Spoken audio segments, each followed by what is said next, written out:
Salciunas. This is Kincade Salciunas, 97.5 The Fanatic and 97.5thefanatic.com. All right, so yesterday, open practice. A good chance for a lot of you to see the new look 2024 Philadelphia Eagles. We were not there, but the videos were amazing. And oh my God, is this offense exciting? And you know what? The defense might be exciting too, at least one specific player. Phils are about to begin their West Coast trip. We got a lot in store for you today on this Fanatic Friday, show number 100. Kincade Salciunas, 97.5 The Fanatic. This is Kincade Salciunas. I believe it would be a failure for the Philadelphia Eagles, the 2024 Philadelphia Eagles, if they do not win the NFC East. The Eagles have had a quiet training camp. And to me, I look at it and say, it's wonderful to have peace and serenity out in South Philly. Kincade Salciunas. John Kincade, Andrew Salciunas. 97.5 The Fanatic and 97.5thefanatic.com. And a good Friday morning, Philadelphia. I'm Andrew Salciunas alongside my man, John Kincade. Johnny, we are just as prepared for show number 100 as we were prepared for show number 1. What's going on? I'd say we are. And I will tell people in an advanced tease, one of the strangest takes on the Phillies will come up later on from one Andrew Salciunas. Really? I heard you earlier, and I just want to tell the audience, I think it's a strange take. I appreciate you following the golden rule. Other people may think, wow, that really is in line with what I'm thinking. It should be really a lot of fun today. I'm looking forward to it. Well, the show golden, 100. Yeah, man, show number 100. I appreciate you following the golden rule of not doing the show before the show, yes. which we actually broke because we were talking about the new Kickoff. Because yesterday was the Hall of Fame game last night. Rain shortened. But we saw the new Kickoff. We'll get into that at some point today. Connor hated the rain-shortened game, too. Yeah, exactly. They had to, Connor. There was lightning. Like soft. Crazy lightning. Yeah, Throw on back the old in my leather helmets day. and get out there. By the way, man. they did used to, I would just tell you, they used to play in everything. They didn't used to say you're not playing in lightning. Which is crazy, which to me is one of those old school things that was stupid. Yeah, it's probably better that they're not playing under lightning. That's all anymore. you need is someone to it's die. Probably good for the players. Also, the fans that are sitting there watching exactly. the game. Probably a good thing. Probably a smart thing to not be too old school on that one. Yeah, I think that's smart. How often does lightning even hit people? Yeah, why don't you go Don't out there even with a metal start it, bat? We'll Connor. see what happens. All right, so yesterday was open practice for the Philadelphia Eagles, the one and only, which I know that upsets a lot of people. You were talking about it yesterday off air I that think it it's bothers terrible. you. I think it's ridiculous. Well, I say so be it, whatever. Even though I know it's an opportunity for people that can't necessarily go to the link on a game day. Can't afford to. Right. Can't follow their team in the same way. Don't have the time to do it. Children who a lot of people won't bring kids to the link. Right. It's a family event. And so I get why people are upset by it. I waited till she was 11 to take her to a game. Right. But for 11 open going on practice, you 12. probably could have Yes, done I would've 6, I would've 7, taken 8 all years the time. old. Right. Absolutely. So I get why people are bothered by it. It's not necessarily something that I'm going to lose sleep over, but I get it. People are bothered by it. And if people are bothered by it, so be it. But yesterday was the open practice. And by the way, Eagles fans, over 50,000 people. It looked like, honestly, the Jaguars asked, what do you do to get such great attendance? Right. They have better attendance good. in London than they do in Jacksonville. It was good. But over 50,000 people were there yesterday. And I want to do this right away. If you were there, would love to hear from you, right? We want to get your experience. We want to get your eyes on the new look Eagles because me, John, and Connor, we were not there. We had some other business to attend to last night. So we would love to hear from you and your firsthand experience if you were at open practice. What we can do is react to what has been reported and what was posted video-wise, whether it's been the Eagles website, our man E-Rock, who had a bunch of great footage, you name it. And E-Rock thinks he's a cinematographer. Look, he was. It was great footage, It man. is some really good stuff. All I can say, and E-Rock's clip specifically, it was basically a compilation of all the first-team offensive, 11-on-11s with the first-team defense. That offense, John, it was our first time to really get a chance to see what Kellen Moore does. Oh, my God. It's 6:04. No kids are up yet. It moved. Like, it was awesome. I would just say this. You can see so many things. I've done such a dork dive into Kellen Moore, I saw so many things that I saw on video, on watching YouTube clips and things about Kellen Moore, that I just said, okay, I see it, and I see it working with Eagles players. Yeah. But the fluidity of it, the smoothness of it, the precise nature of it, it was glorious. Now, it's just a freaking practice. Yeah, and they're not tackling. Right, they're, exactly. they're basically doing rough touch. But I get I'm it. going to tell you, it was glorious. It's glorious to watch. You know what I'll tell you? It pisses me off. What did? Last year's was so bad. Right. The offense was horrible. It was. There was no creativity. It was repetitive.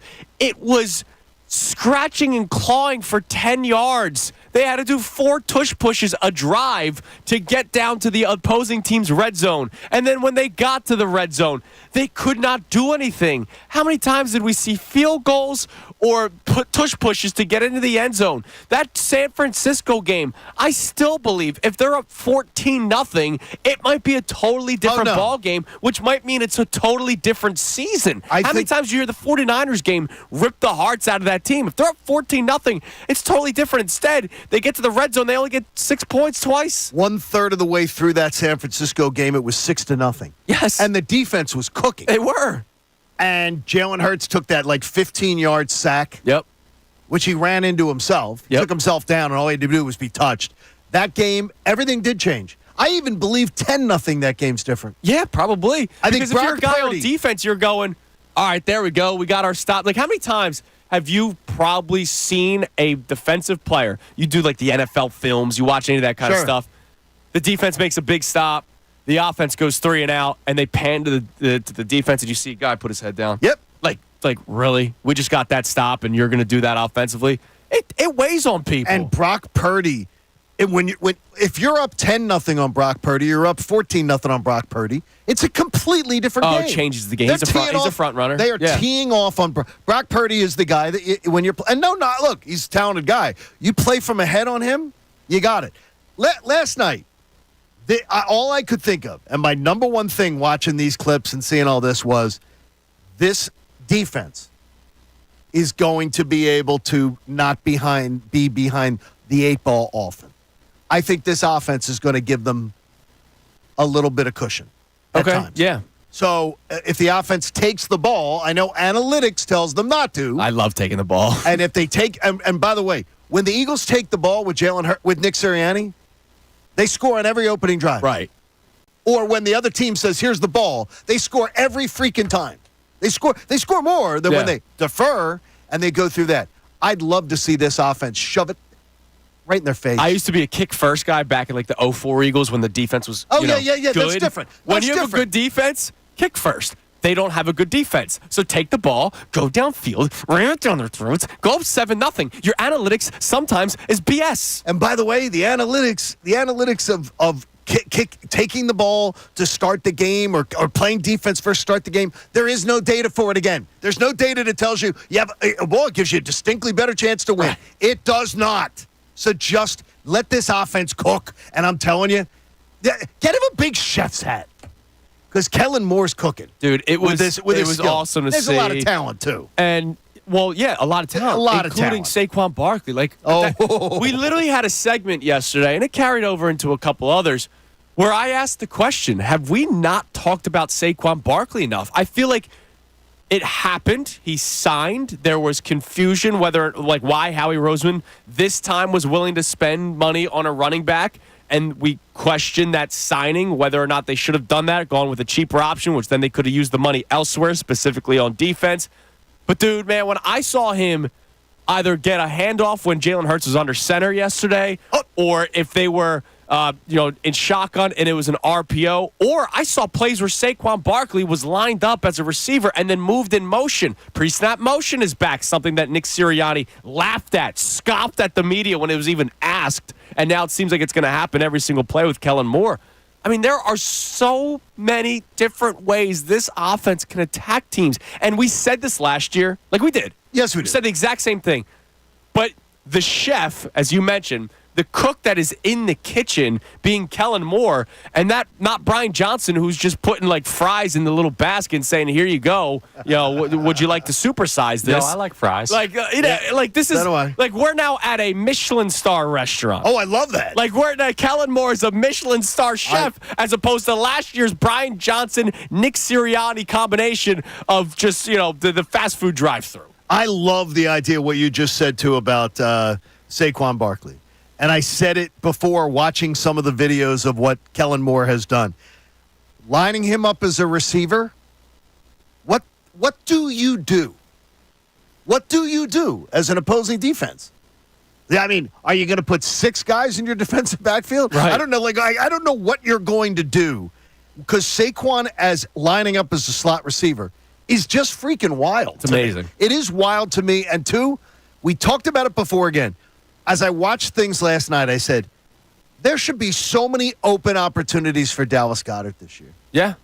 With space, safety valve, I expect that relationship to take off. Yeah. I think Jalen Hurts is going to be swiping right all day long on Dallas Goedert, too. When things aren't available, Dallas Goedert's going to find himself. And we saw, was it the playoff game last year where it seemed like the two of them were not on the same page. Not exchanging greeting cards. Yes, Like I would say that's fair. They didn't seem to be too thrilled with one another. And look, I can't blame Dallas Goedert when Dallas Goedert is open and Jalen Hurts isn't even looking his way. But I also blame coaching because I think he needs to be coached into that, and I think Kellen Moore will do that for him.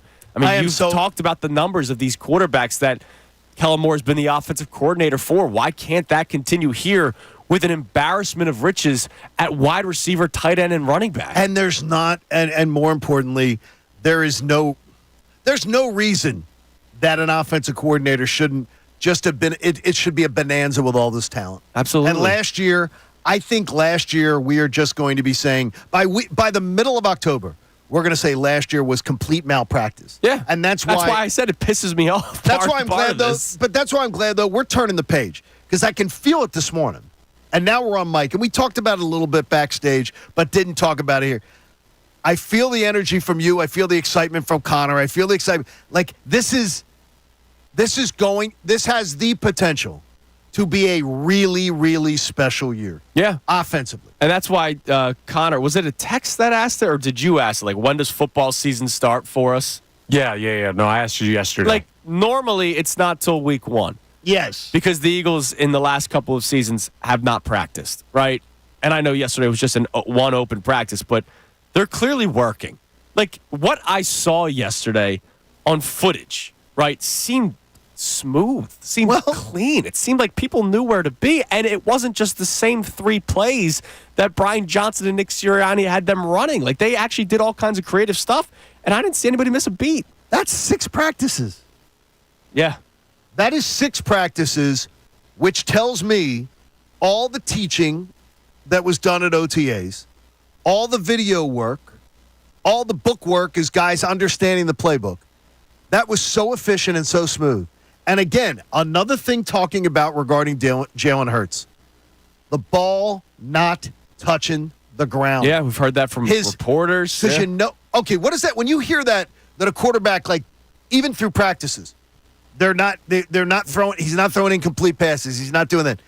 It tells me, boy, they're scheming up a lot of easy throws for your quarterback. Yeah. And I'm not taking anything away from Jalen because he looked beautiful throwing the ball. Right. It's the idea is you're giving your quarterback a lot of easy throws. No, you're giving him a lot to feel comfortable about. It also shows what we have known with Jalen Hurts, that guy is prepared. And that guy's always ready. And he probably studied the Kellen Moore playbook the second that he got hired. I guarantee. You know what I mean? Like, that's Jalen Hurts. And he has had the history of having to study a lot of different playbooks.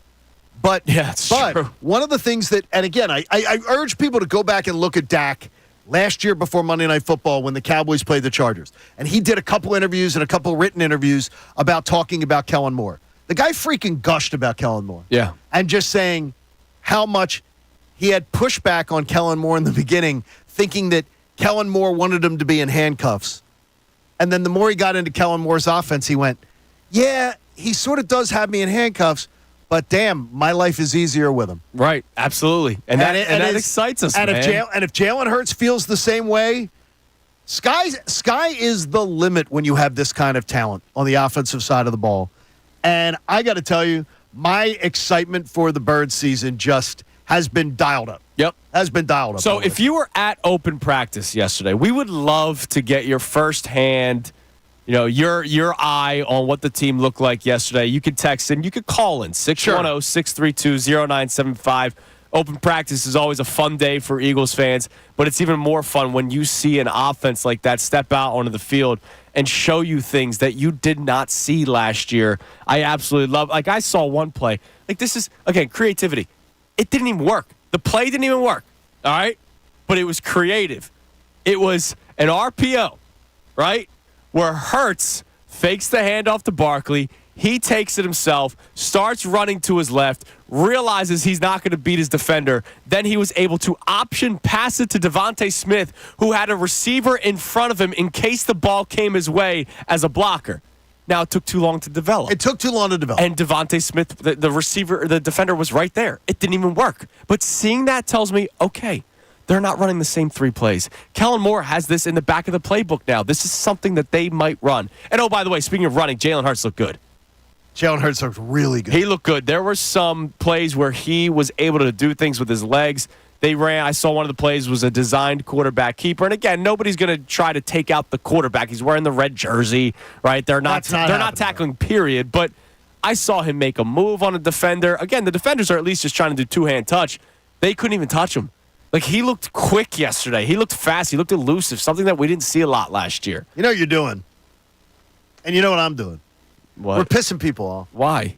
Those people who don't want to, the people who don't want to, who think you're looking through Eagles glasses. I want to hear from some of them today, too. Because I don't know how you could look at the array of offensive talent and the mastermind now that you got one of the best 5 offensive coordinators in the game, calling the plays, designing the offense, and you can't be, like, absolutely super amped up for what we're looking at. Yeah, I don't see. I don't understand. There can't be. The naysayer, to me, sort of can't exist today.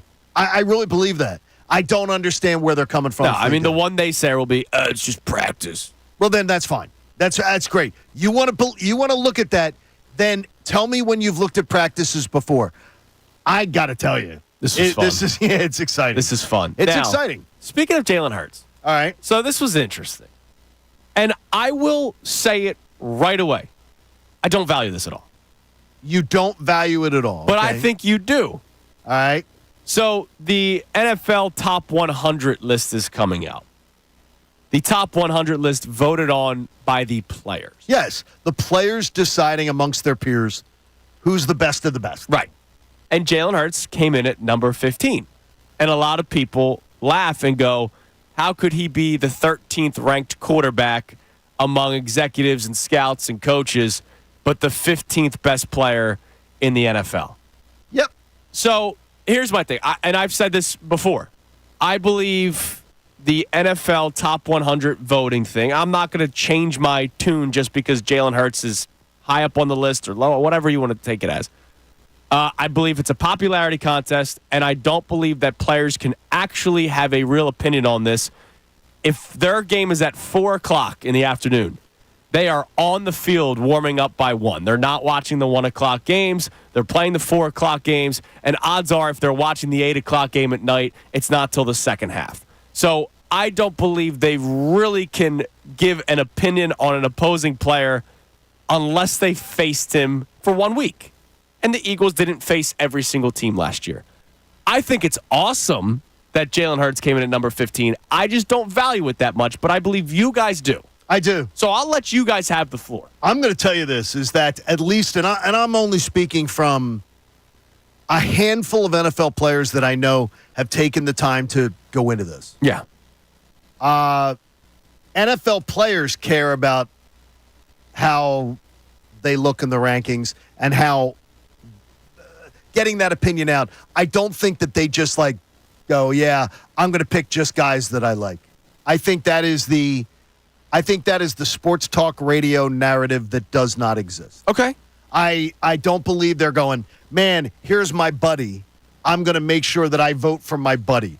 Do I believe that there are guys who have biases towards certain players, like that they like a certain skill set or a certain player better? Absolutely.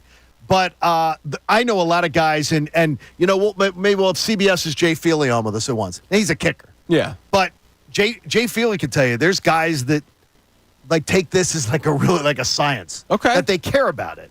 And because they consider what the media thinks of them as an absolute urinal cake. Right, I got you.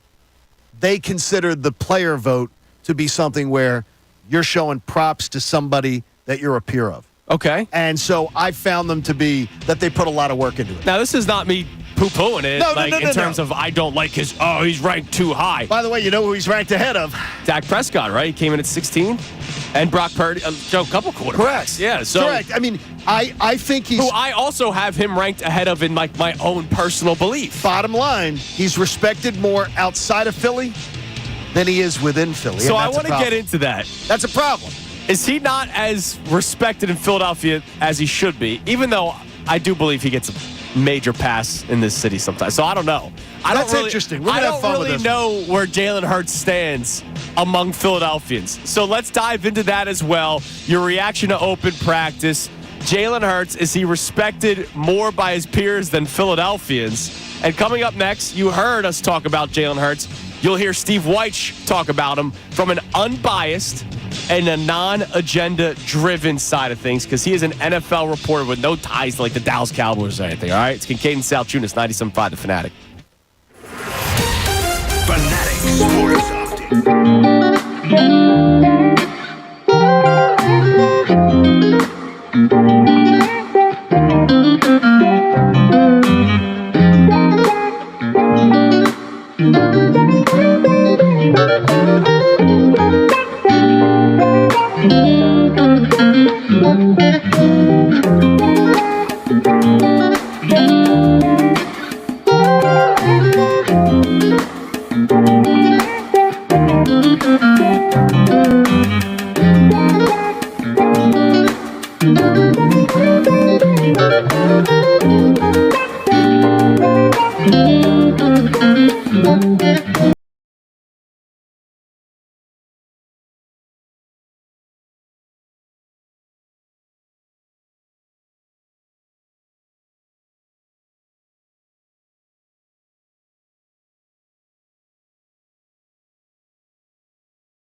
This 97.5 The Fanatic, talking glowingly about the Philadelphia Eagles during open practice yesterday. And believe it or not, John, there is pushback. We had a caller, Will, on the line that dropped off that was going to go with the Where are it you, was Will? just practice route. Oh, come on. You know what that is? It's Christmas morning. You walk downstairs and you expect presents. Like, of course, it's presents. It's Christmas. Like, yeah, it was open practice where they weren't tackling yesterday. Correct. But my God, you saw different things. And maybe Will didn't watch a single clip. I saw creativity, which we didn't see at all last year. I saw Jalen Hurts moving quick, which I think is a very important thing to note. Because last year he did not look fast. Last year he did looked not. hampered by the knee injury. We've gotten mixed reports.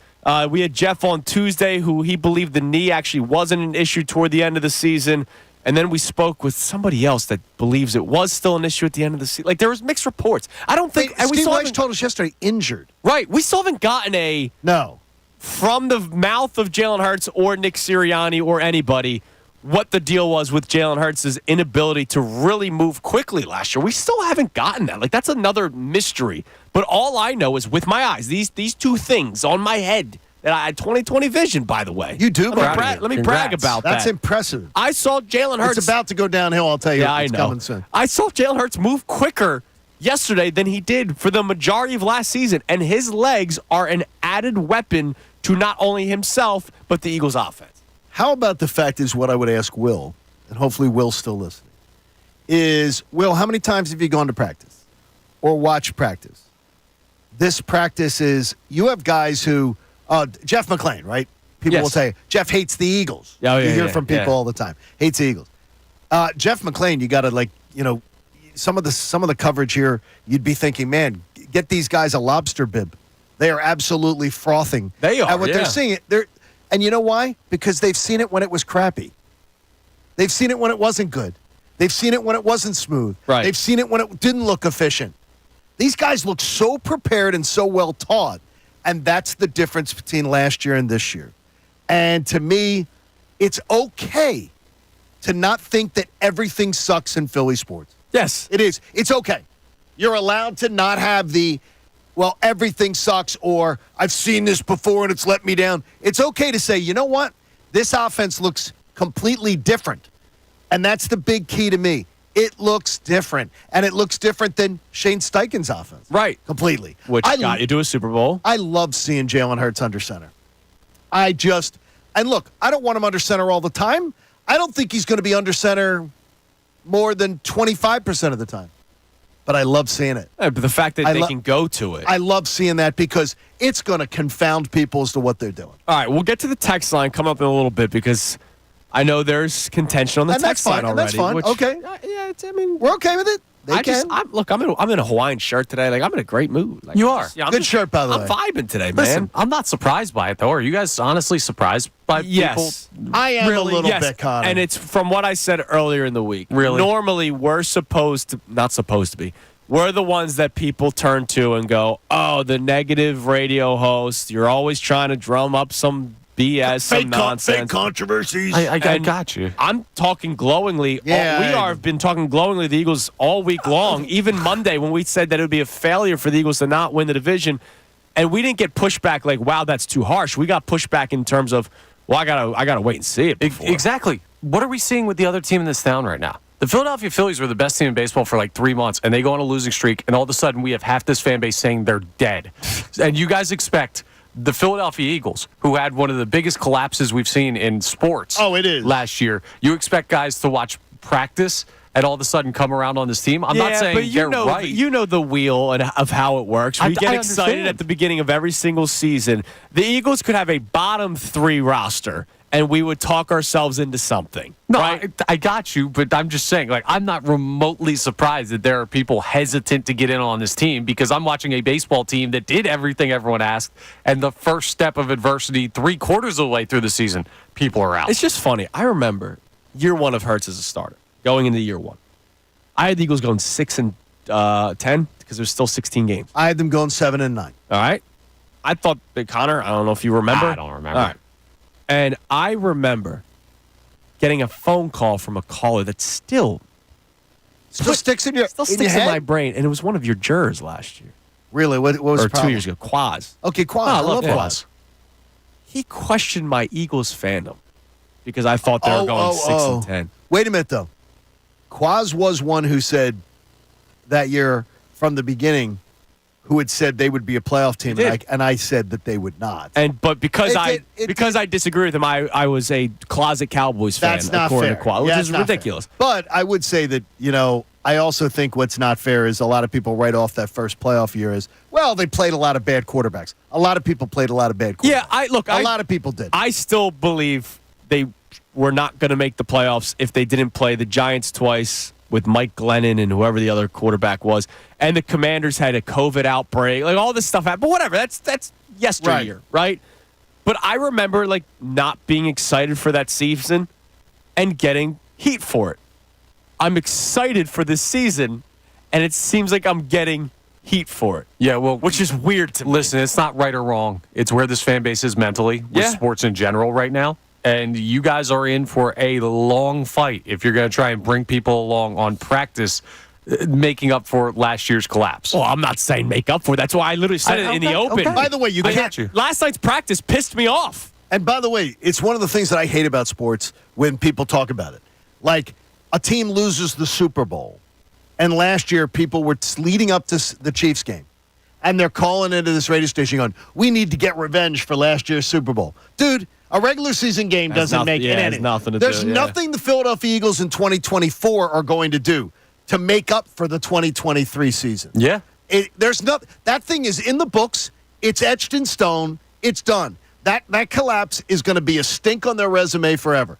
But you know what? A lot less people will talk about it if this year's team washes it away. Absolutely. Absolutely. So we'll check the text line in a second, but let's play some audio about Jalen Hurts because we also want to have this discussion whether or not Jalen Hurts is thought of more highly from his peers, those who play in the NFL, than Philadelphia Eagles fans. Because I think people are still kind of wishy-washy with him. Remember when the struggles started happening, we started hearing from people that doubted Jalen Hurts that were quiet the previous year. Steve Weich of the NFL Network, he joined us yesterday. He's tremendous. He's awesome. And he's unbiased, right? There's no agenda He has here. no agenda. He's not like a sports talk show host from a different city that's going to try to talk down about Jalen Hurts. This guy's just a straight-up reporter. And there's nothing he enjoys more than arguing with me. Right. Like, he loves arguing with me and telling me I'm wrong about something. So, Right. believe me, if there was something he could do to set me off, he would love to do it. And I asked the question, what is the ceiling for Jalen Hurts? And this was his response. I just think realistically, we can sit here and say, okay, 4,200 yards, 25 passing touchdowns, 6 rushing touchdowns, but we just don't know how it's going to be used. And I think that's something that's going to be formulated as the season goes along. How do you incorporate Saquon? Instead of maybe doing the tush push, you get the ball to Saquon. I think the biggest thing is to protect the ball, don't turn it over, don't give the other team opportunities to score, and just to continue to excel as the dual threat that he is. I mean, statistically, that's what I'm saying. You can't put a ceiling on him, but I just think it comes down to wins and losses and making a deep playoff run in a conference that's not as tough as the AFC, but is very top-heavy in terms of being balanced with talent and great coaching. Yeah, he's glowing over Jalen Hurts, saying there's no ceiling. Why should there be a ceiling? He's a huge Hurts fan, and Steve's an old college player, an old SEC football player. It was Big 12 back at the time. Mm-hmm. That he is an old football player. He has that mentality. He loves everything about Jalen Hurts' makeup, Right. skill set. He wants to see him evolve more. Of course, but I think we all do. But he is a huge fan of the skill set and the makeup, and he truly believes that he can be anything. He can be right there in the best quarterback conversation every single year in the NFL. I love hearing that. And he thinks that he's got. If you just go by skill set, and he knows the mindset, he knows a little bit about the guy. I love hearing that. To me, I love hearing because Jalen Hurts it's a gift that hasn't been truly unwrapped yet. Oh, absolutely. I mean, I think we saw it in 2022, but right. he can even be better. Like, guys are, it was only his second year as a starter. So, There's like, no guys can ceiling. improve. Like, we talk about Joel Embiid every year, how he gets better every single season. Why can't Jalen Hurts get better every single season? So, we'll see how it plays it out. Here's Nick Sirianni following last night's open practice talking about Jalen Hurts. You guys have seen, like, he's been sharp. He's been really sharp, and been really happy with how he's been operating. He's been in complete control of the offense, and he's really operated at a really high level and knowing where to go with the football, making accurate throws, moving in the pocket to buy extra time, or whatever, or if it turns into a run. So he's had an outstanding camp. We're early in camp. I know he wants to just continue to improve. We just want him to continue to improve one day at a time. But thus far, he's had a really good camp, and I'm really excited about where he is. And that continued last night, man, at least from what I was able to see. Well, no, I mean, it's and think of all the names. Think of the guy whose football expertise, and there's so many of them in this town, we're blessed, that you trust their eyeballs. They were amazed. Yeah. They were loving it. They were like, wow. Every this reporter looks we've so talked sharp. to, you mentioned it. Every reporter we talked to has mentioned the ball not hitting the ground in practice. But also, too, the crispness. To me, they're learning each other. They're learning a new offense. There's none of that going on right now. There's none of that excuse making going on. And I told you there shouldn't be, considering Kellen Moore's last two stops. I'm just really, really impressed. Absolutely. It gets me excited about what's coming. So, reaction to open practice. If you were there, would love to get your firsthand account on that. And Jalen Hurts, is he thought of more highly by his peers than a lot of Eagles fans? Let's have that discussion. You can climb in at 610-632-0975, phone line or text line. Give us a text, Connor, and then we'll hit the text line even heavier next segment. All right, Phil from Jersey texts in. Simple one here. He said, texted it back in March. Best value bet in sports is Jalen Hurts MVP ticket. I am already going to put down a wager on it. Yeah, I you've already been said talking that. about that, And I'm yeah. also going to put down like my free bets if I get stuff on the Bet Parks app. That's what I'm going to do. I'm going to take some of that. Now, have you seen, I haven't looked at Plus odds yet. The only thing I've looked at is division so far. I I've forget not looked what it at, is. If it's plus 1,500, maybe. let's Maybe see. I'm wrong. Here we go. Season awards. Now I'm on my Right. trusty FanDuel app. Obviously, we all have our respective apps. Jalen Hurts is at plus 1,600. Okay, I thought it was 15, but that's which good. is tied for sixth highest odds with Brock Purdy. Patrick Mahomes, obviously, number one at plus 500. Then it's Josh Allen, C.J. Stroud, Joe Burrow, Jordan Love, Lamar Jackson, Brock Purdy, and Jalen Hurts. Followed by Tua, Herbert, Dak, Goff, Rodgers, Stafford, Cousins, Lawrence, Richardson. And then you finally get a non-quarterback in Christian McCaffrey at plus 5,000. And McCaffrey's even with Caleb Williams. Oh my God, really? So I would say that's not likely. Yeah, it's a I don't think it's it's- a quarterback. Yes. Quarterback. It always award. ends up being a quarterback Yeah, award. It really is. But man, it's good to speak glowingly of this Eagles football team because a lot of our discussion this offseason has been about the downfall and how you can try to fix what happened last year. And then every time we talk about fixing last year, we end up getting in a bad mood because of last year. I still can't help myself but get into a bad mood when I see how creative and how free that offense was yesterday. I can't help myself but get pissed off about last year even more. Okay. I really do think we need to put that, take you're that right. Band-Aid and rip it off. You're I think right. it's going to get there. I think so, too. Hopefully it gets there. All right, so let's hear it's it there from for you. me. I'm ready to move. 610-632-0975 is the phone line. It's also the text line. We would love to hear from you. We hit the text line heavy next segment. Also, it's a Fanatic Friday, which means questions out of the hat. So we'll get our first one next segment as well. It's Kincade and Salciunas on this Friday morning, 97.5 The Fanatic. It's a busy week of sports in Philadelphia.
Fanatic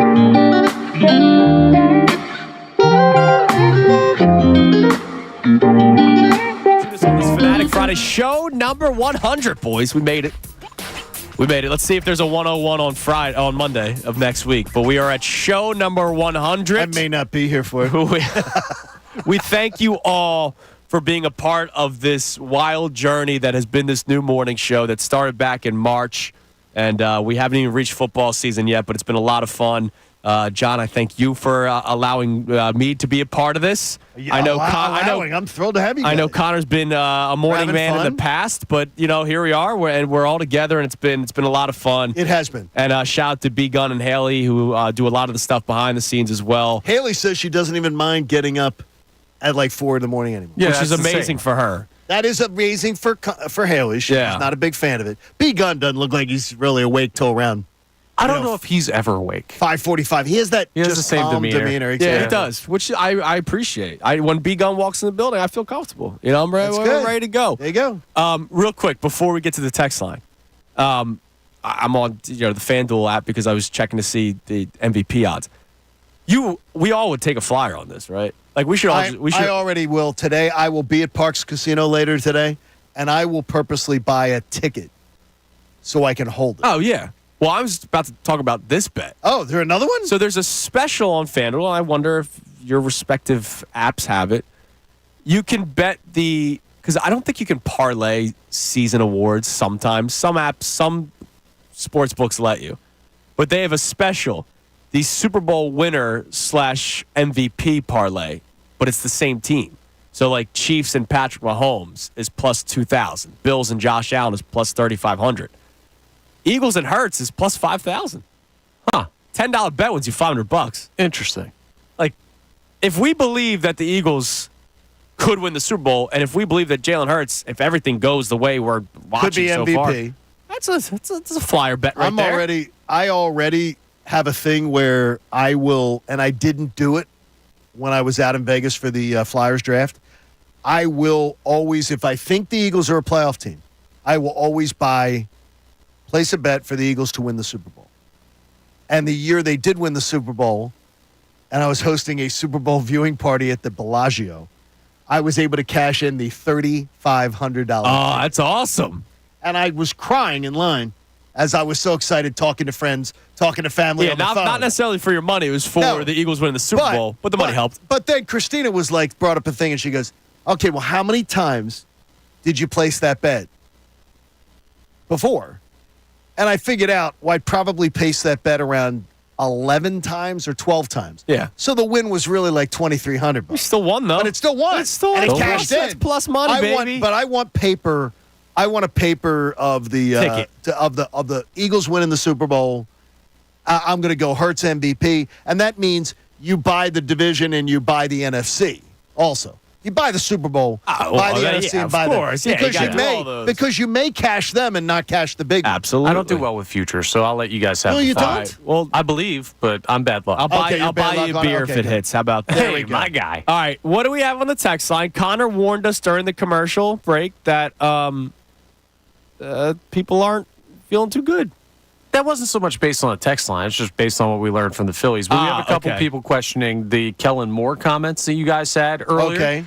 Okay. So this text here from Dave and Cape May says, Kellen Moore was the Cowboys offense coordinator for years, and where did the Cowboys end up? I'm not buying in just yet. It is a step in the right direction as he is a legitimate offensive coordinator. All right, well, let's first address this. There's two sides of the ball. All right? Yeah, there's two sides of the ball. There are. The Eagles could have had the best offense in the league last year. They probably still weren't going to win the Super Bowl because their linebackers and that secondary and that lack of pass rush was horrible. I thought you meant laces and spaces. It was a toxic stew of poor coaching and lack of talent. Let's say there was no drama, right? No drama. It was a drama-free season last year. They might not win the Super Bowl last year. No, absolutely. San Fran's still better. Exactly. Than that. San Fran was definitely better. Defense is getting cooked. So, you look at the Kellen Moore, years in Dallas. I can look at the most important position in sports, which is quarterback, and as John has pointed out multiple times, the numbers that Dak Prescott put up with Kellen Moore. So that's step one for me. Are you making my quarterback's life easier? Step one, check. Right? Is my offense going to put up points? Because defense wins championships is dead. Right? Okay. Offense wins championships with the occasional stop on defense. That's what we saw when the Eagles won the Super Bowl. It was a strip sack and a missed field goal for the Patriots. Like that was what won you the game, pretty much, right? Absolutely. Does your offense put up points? When you see what the Cowboys did with Kellen Moore, check. The offense put up points. They do. And that's all I can base off of right now. Like, but I'm not going to sit here and say, "Oh, let me see how it plays out first." Like, no, I'm going to get excited for something. Why shouldn't you get excited? I never understand it, and I say it before, but a lot of times I have a hard time, as Connor would tell me, and you've learned. Gray area is not my strong suit. I tend to look at things black and white, yes and no, right and wrong. I don't understand wanting to be a sports fan and wanting to be a negative sports fan. I'm all for the sports fan that goes into a season. I said to you, if I go into a season and I know my team's not going to win a championship, I can still absolutely have a blast. I can have a blast. I don't need it if, like, people will say, well, it's all about winning championships. I looked so forward to Carson Wentz's first year. I think there's context. I looked so forward to watching young teams come together. I'm totally in. And I don't have to have any dream of a title to have a great season. Well, there's context. Like, I'm not thrilled if I'm a Jags fan right now. No. Like, they just paid Trevor Lawrence, who has accomplished very little, a ton of money. And that's going to put them back even more if he does not uplift his game, right? Whereas Carson Wentz, okay, it's rookie quarterback, rookie coach. Like, you could see the growth. So it's a little bit different. I think there's context. That's what I'm saying. But I can go into a season and be thrilled when there's no chance of a title. I can be so looking forward to a season in the right space, mind space. But I'm never going to go into a season when I look at the talent the Eagles have and go, yeah, I'm going in with... with the talent, yeah, like 2016 Phillies, I wasn't really looking forward to that season. No, because I didn't see the... I was dreading that season, to be honest. And that's why exactly the stupid process that I just thought was the biggest waste of time. Well, at least there was a goal, whereas the Phillies didn't really have one. Yeah. It took opening up the wallet to finally get into contention. All right, coming up next, we reset the show. We get more of your text messages. And we've shown a lot of love to the offense so far. Let's show a little love to the defense and maybe a specific player, as we've been doing all week. Quinyon Mitchell. A.J. Brown talked about him. Nick Sirianni gushed about him. Hear that coming your way next in the 7 o'clock hour. It's Kincade and Salciunas on show number 100, 97.5 The Fanatic.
Andy Reid should take note. You know what I'm saying? By the way, he's gotten a lot better at that. Yes. He's gotten a lot Ricochet better. shot at Big Red this morning. Come on, man. Welcome into show number 100 of Kincade and Salciunas here on this Fanatic Friday, 97.5 The Fanatic. Talking a lot about the Eagles as yesterday was open practice. Have we gotten any texts? I don't want to go to it yet, but have we got any texts about somebody that was there I yesterday? got to look through. I haven't seen any yet. Because I would love to hear from those of you who were in attendance. Because so far in the first hour of the show, you've heard three guys glowing about what we saw through footage, right? We had some meetings that we had to take care of. We couldn't go to it yesterday. So we had 3 hours of footage to react to. The people that have given us pushback for our excitement, which is crazy to me, I don't believe were there. I would love to hear from the people that were actually there, in attendance, saw it with their own eyes, and can tell us if we are off base or if the people that are giving us pushback off base. Because from what I saw, just footage, was that offense was moving good. Hurts himself was moving good with his legs, which I think is something that he did not do well last year because he was hampered with something. And that excites me, man. If he's moving, if this offense is moving, and we're talking about scoring 28 points, 38 points a game, pretty good start yesterday. I said this offense is 28.0 and above. If I was asked today, do you bet over under 28? I'm going over. You're locking that in. I'm going over. I think they're going to be around 28-something, this offense. And that's going to be good enough to help this young defense. Yeah. But the defense, too, creates its own stories right now. And here's the other thing. Look, Zeke, I hated Ezekiel Elliott. Zeke was a good running. Still do, baby. Yeah. Why'd you hate him? Because of the whole eating? Yeah, just everything about him. He By had the a way, crop top. He's also not really doing a lot of not that. really a good dude. Yeah, the crop Looks like top. an Ewok. The crop top with the belly Yeah. is really not a good look. No, I'm not a big fan. But that Cowboys team, when Kellen Moore was the offensive coordinator, he had Amari Cooper at wide receiver. They always had a good tight end. You name it. Cowboys tight end is a good player. Doesn't matter what their name is, right? You just say tight end for the Dallas Cowboys, good football player. And they had Ezekiel Elliott and Dak Prescott. I will tell you that Kellen Moore is working with more than he's ever worked with before. He is. Like, Yes, I feel he is. comfortable saying that this offense, talent-wise, is the most talented offense that he's ever worked with. And you saw the success that he has had with the Cowboys and the Chargers with not as much talent. Why shouldn't I expect even more out of this Eagles offense than those offenses that he was the offensive coordinator for? And why shouldn't I expect more of this offense than what Shane Steichen did? Because now you're adding Saquon Barkley to the mix. And also, Devontae Smith is another year older and better and stronger. Right. He's not Kellen Less. Wow. How long have you been waiting to use that one? Okay, You had yeah, 5 yeah, seconds now, but that just popped that's in. been in you. No, it hasn't. That wasn't I in the swear. chamber? No. Not sure. No, just got back and loaded it. I love, it is. It's the big thing is this. What did we say last year? Is that, and I'm not making fun of your football acumen, you big football guy. I'm a football guy, yeah. But you sitting in Barnaby's in Westchester predicting plays Yes. during that Tampa Bay game. A playoff game. I predicted plays in a playoff game. There were guys sitting around drinking on the couch with their buddies watching Eagles games that were doing the exact same thing. That's horrible. And that's ridiculous, It's horrible. honestly. Honestly, it's embarrassing. And honestly, this year, I'm going to tell you, you're not going to be able to do it Good. because of just the looks. And one of the things I love is the fact is something I look at because I'm a geek, is every year, Kyle Shanahan and Sean McVay and even Zach Taylor does pretty good at it, is the idea of running out of passing formations, passing out of running formations. The Eagles, even in the last 3 years, have been amongst the worst in that category. Right. Those guys, that sort of Shanahan, McVay, all that tree, they're the best in it every year. Throwing out of the run, passing, and Kellen Moore's right there with them. Yeah. I love the fact that you're going to see something, and this year, we're going to drag you back to Barnaby's in the Borough. Let's do it. And you're not going to be able to call the plays. Yeah. Because you're going to look at it and go, last time they did this, they threw out of it. Well, last time oh, wait a minute. Now they're running out of it. You're never going to know with more. You're never going to know. That shouldn't that be embarrassing for Nick Sirianni and Brian Johnson to hear that a radio idiot and other Eagles fans could predict plays? The only thing I would say about it is this. I think I did, if I remember correctly, I think I did a lot under Andy Reid. I mean, look, I was like you're like too young. I was 8 years old. Yeah, I wasn't really studying formations like I am now. No, but that's what I'm saying. But that's what I'm saying to you is, in Andy Reid's administration, I remember a lot of that, and guys in the audience and ladies that lived through that with me. I think there were lots of times I felt that offense was very predictable too, but they were also successful. Yeah, exactly. Well, it was when we were complaining when in a critical spot it looked like we knew what the play call. You should have a healthy amount of predictability.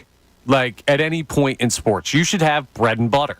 Whether it's a pitcher who's going to throw his best pitch in the biggest spot, or a basketball player who's going to get to his spot on the floor. Like if it's an 0-2 pitch, I'm expecting Paul Skeens to throw a fastball up. And if Joel Embiid receives the ball on the elbow, I know he's going to do like the turnaround shake, like knockback step. I know when he's at the 3-point line, he's going to do the slowest pump fake in the history of sports, and it's still going to get people to jump somehow. That's the thing. Like predictability isn't always a bad thing if it's used sparingly and if it's something that works. But Nick Sirianni last year, remember what he said about the tush push when people were complaining about it? And he was like, okay, if you're going to complain about it, then stop it. We're going to do it anyway. They know it's coming and they can't stop it. That was the whole offense last year. I was just going to say, I think that was his mentality for everything. Yeah. They know it's coming. They can't stop it. We're going to keep doing it. And that's a dumb way to approach your whole offense. Yeah, it is. And he said it publicly on Jeff McClain's podcast last year. I remember you talking about it. It's horrible. I remember you talking about it and making a big deal of it. And I told you before, I sort of remember going, come on. Like, he's saying it, but he doesn't mean it. He meant it. He meant it. Especially Mr. Competitive Advantage. Like, I'm not going to tell you if we're playing starters in the preseason, but I'll go on a podcast and tell the world that we're going to run the exact same offense with a little bit of tweakage. Like, it's whatever. It's not good. Like you said, last year's last year, this year's this year. Yes. Don't let the positivity of last night wash out with your thing. Go. You start thinking about last year. I'm telling you, there's a lot. It just makes me feel like I wasted an entire season of Eagles football last year. Like, I'll be honest. Like, if I'm today's a day of honesty, today's a day of good vibes, I'll be honest with you. I feel like I wasted a season of Eagles football last year. Watching last night's open practice footage, seeing the offense not be predictable, have pre-snap motion, which I was laughed at by the head coach of the Philadelphia Eagles when I even questioned it, right? And yet it's all being done this year.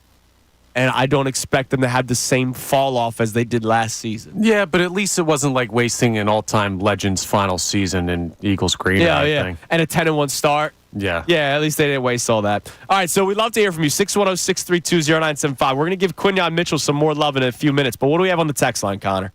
Chris from Morrisville checks in. He says, I think the feeling, this is exactly what I'm trying to articulate about the Eagles right now and what you guys are dealing with this pushback. And he says, I think the feeling with the Eagles is similar to the Phillies in that those bad memories will always be there. And while, yes, everything's coming up roses now, it's going to take success on the field and a lot of it to actually get people to overcome those feelings.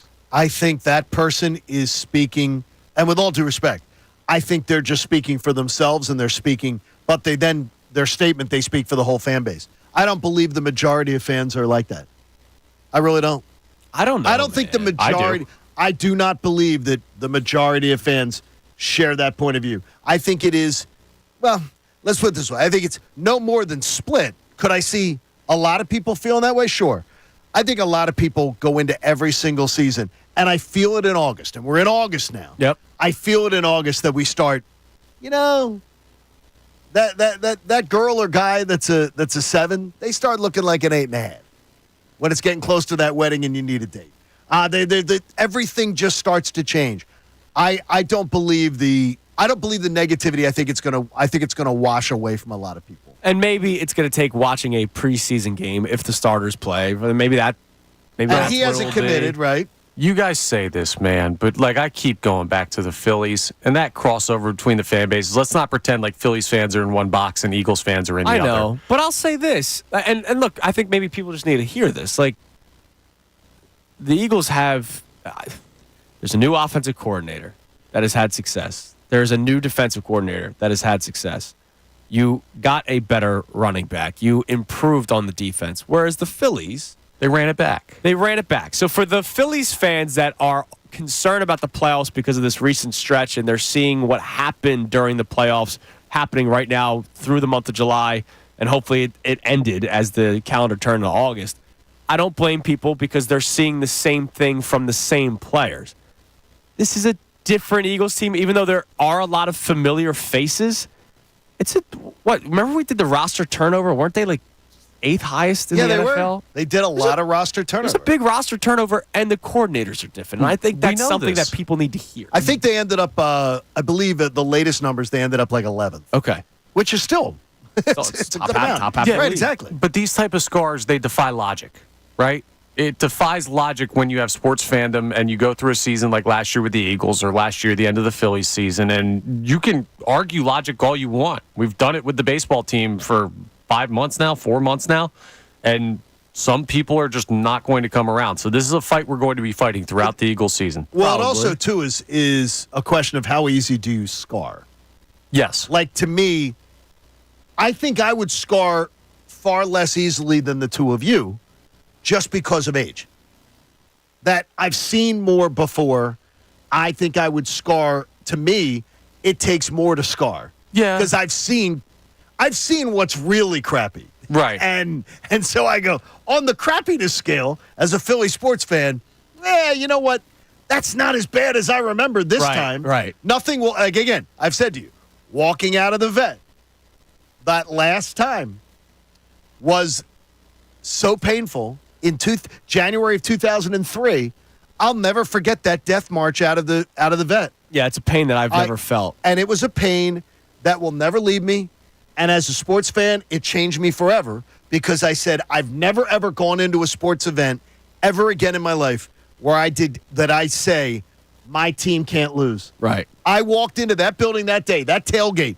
I think of that tailgate that day outside the Spectrum in the view of Veteran Stadium. You're making plans for 2 weeks later. I was already going because our radio show was already going. I was going to be there, and that sucked. Going to L.A. that year, sucked. That's right. You still went for That was work. the worst. That's horrible. The worst, because I thought for sure I was seeing the coronation of the Philadelphia Eagles, and it scarred me forever.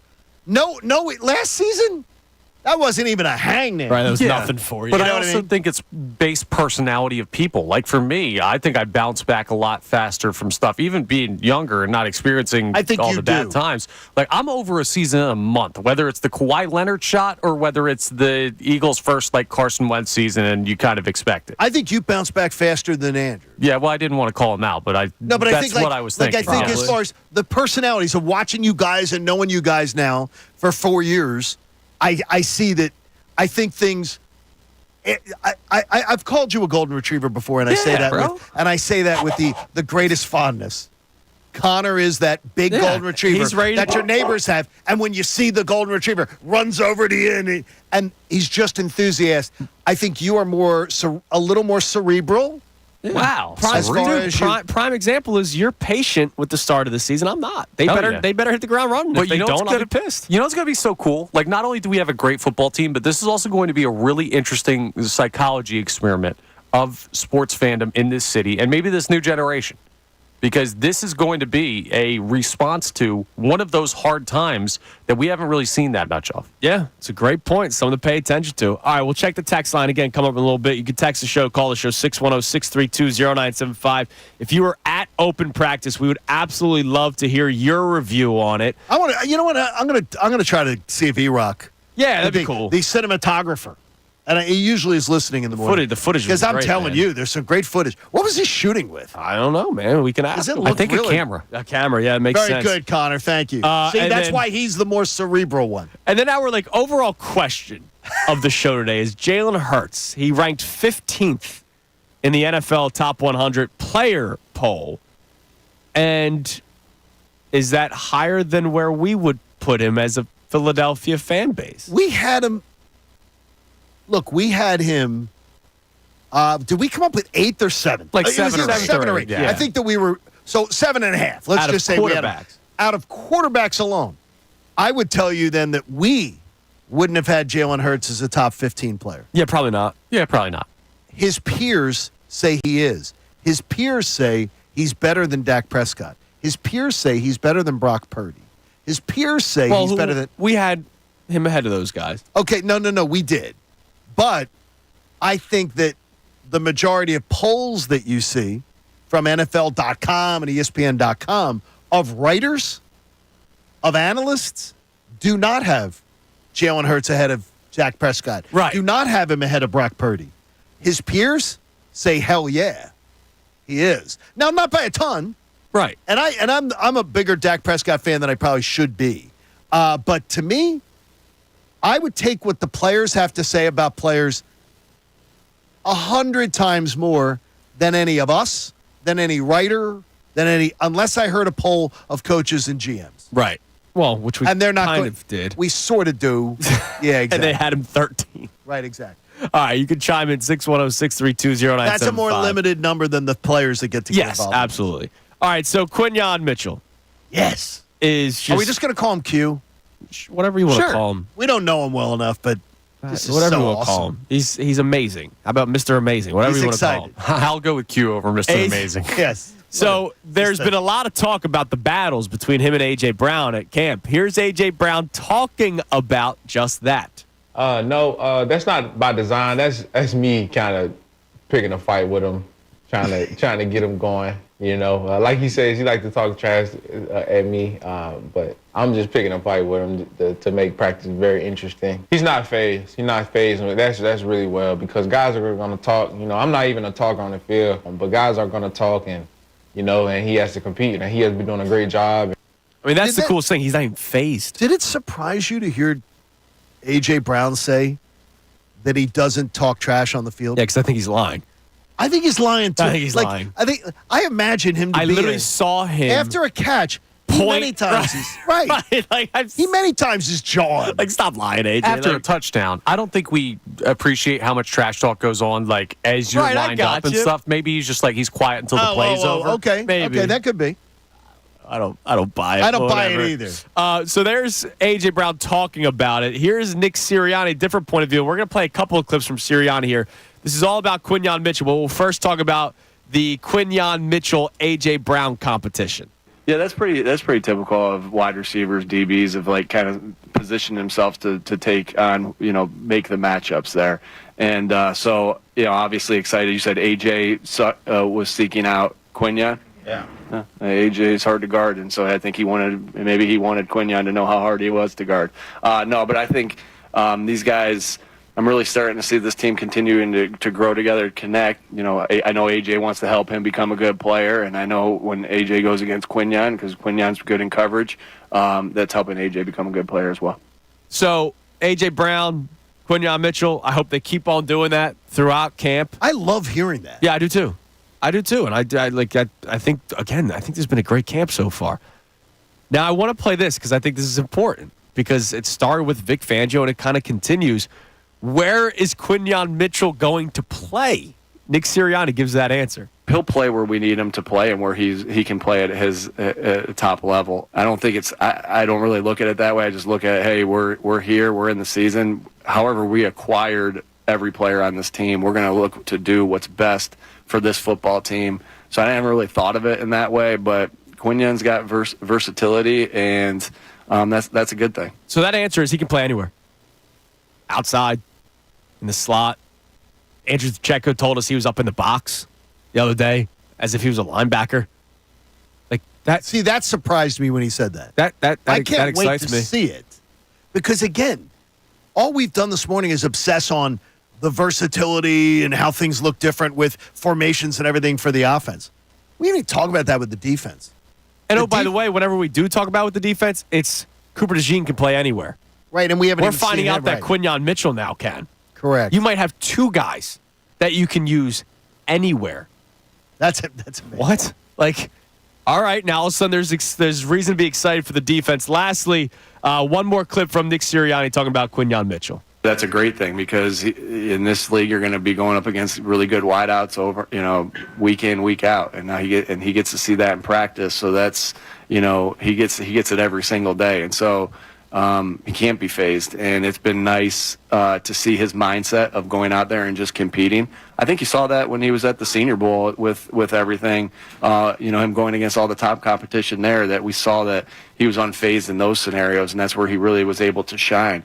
And so that mindset, especially at that position, is critical, that he can come out and play one play at a time and without getting phased about who it is and really seeking out that good competition. So, again, just, he's had a nice camp and look forward to seeing more of him. Dude, I'm telling you. I can't wait, man. I am too. And you know what? I think you're sounding, both of you, you know what I'm not hearing? A lot of trepidation about Nick Sirianni. Because this is set up pretty nicely. Hold on. He didn't talk about core values, exactly. Competitive advantage. He did bring up that his brother's high school team had just as much talent one year. No, those 3 clips that we just played was all about football, and I appreciate that, not the nonsense that he spews. And oh, by the way, you know how I feel. If they have success this season, has nothing to do with him. All right, coming up next, part of our reason we're so excited for the offense is another step forward season for Devontae Smith. A.J. Brown, Nick Sirianni spoke about that as well. We'll get to your text messages. Coming up next is Kincade Salciunas, 97.5 The Fanatic.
Salciunas, 97.5 The Fanatic. Just because today's show number 100 does not mean we are still clicking on all cylinders. All right, 100 times. We got it doesn't 100. happen. We got At least 100 the- other shows. At least the initial signal caller here is not. Got 100 other shows to be perfect. You know, I all never right? ever have done that in my career. Well, Yeah, I'm baloney. lying. I'm lying. Yes. All right, so we're gonna get to some of these clips in a second, and your texts as well. Real quick, dude, at some point you just feel bad. Mike Trout's season done.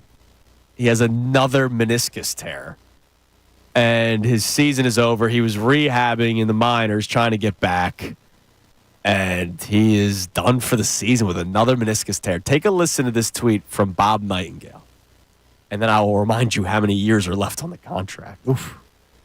Mike Trout, who played just 29 games this season, has now missed 382 games the past 4 seasons.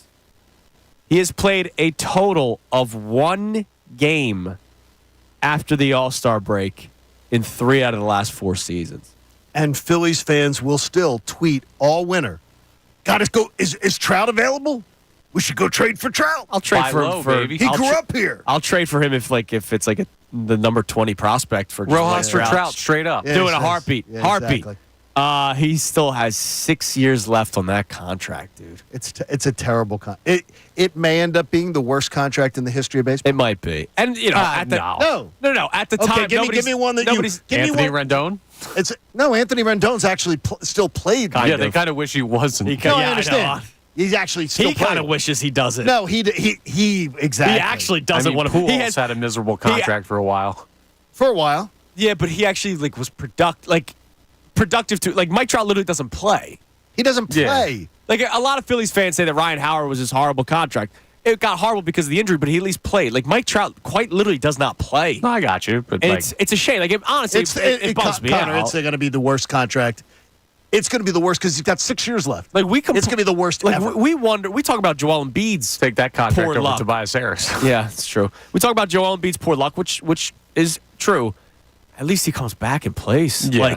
Exactly. Like this guy doesn't play. Look, And it's wild, man, because he was the modern day Mickey Mantle. Like I loved watching that guy play, and it's a shame he's just hurt all the time. It's amazing. Like we talk about Joel Embiid having like injury prone, but at least he comes back and plays. This guy doesn't play baseball. It's a shame, man. It is bad. It's bad, and everybody here, we all have a fondness for him because of his fondness for our teams and being from the local area Right. and everything like that. He's building the golf course around here. is. Like, you know, he still It's- has his ties here locally. Is he doing that with Tiger? Yes. Yeah. It's Man. going to be beautiful. If It's going to be absolutely Honestly, beautiful. If I had cash and Tiger said, "Do you want to invest?" Yes. Do you want to invest in something? Yes. Yeah, and I do. that cash is more than like $100. I do. Exactly. Yeah. All right. So we'll get back to the Eagles talk, but you have something for us. Yeah, there's something, and I didn't want Connor to hear it before, and Well, so I didn't tell you about I don't it. know it either. I didn't tell you. Yeah. I'm just asking you. And where do you guys stand on this issue? And I think a lot of people deal with it. How do you feel about people at a public pool or a public beach blasting their own personal music on a speaker? I don't care. No issue remotely.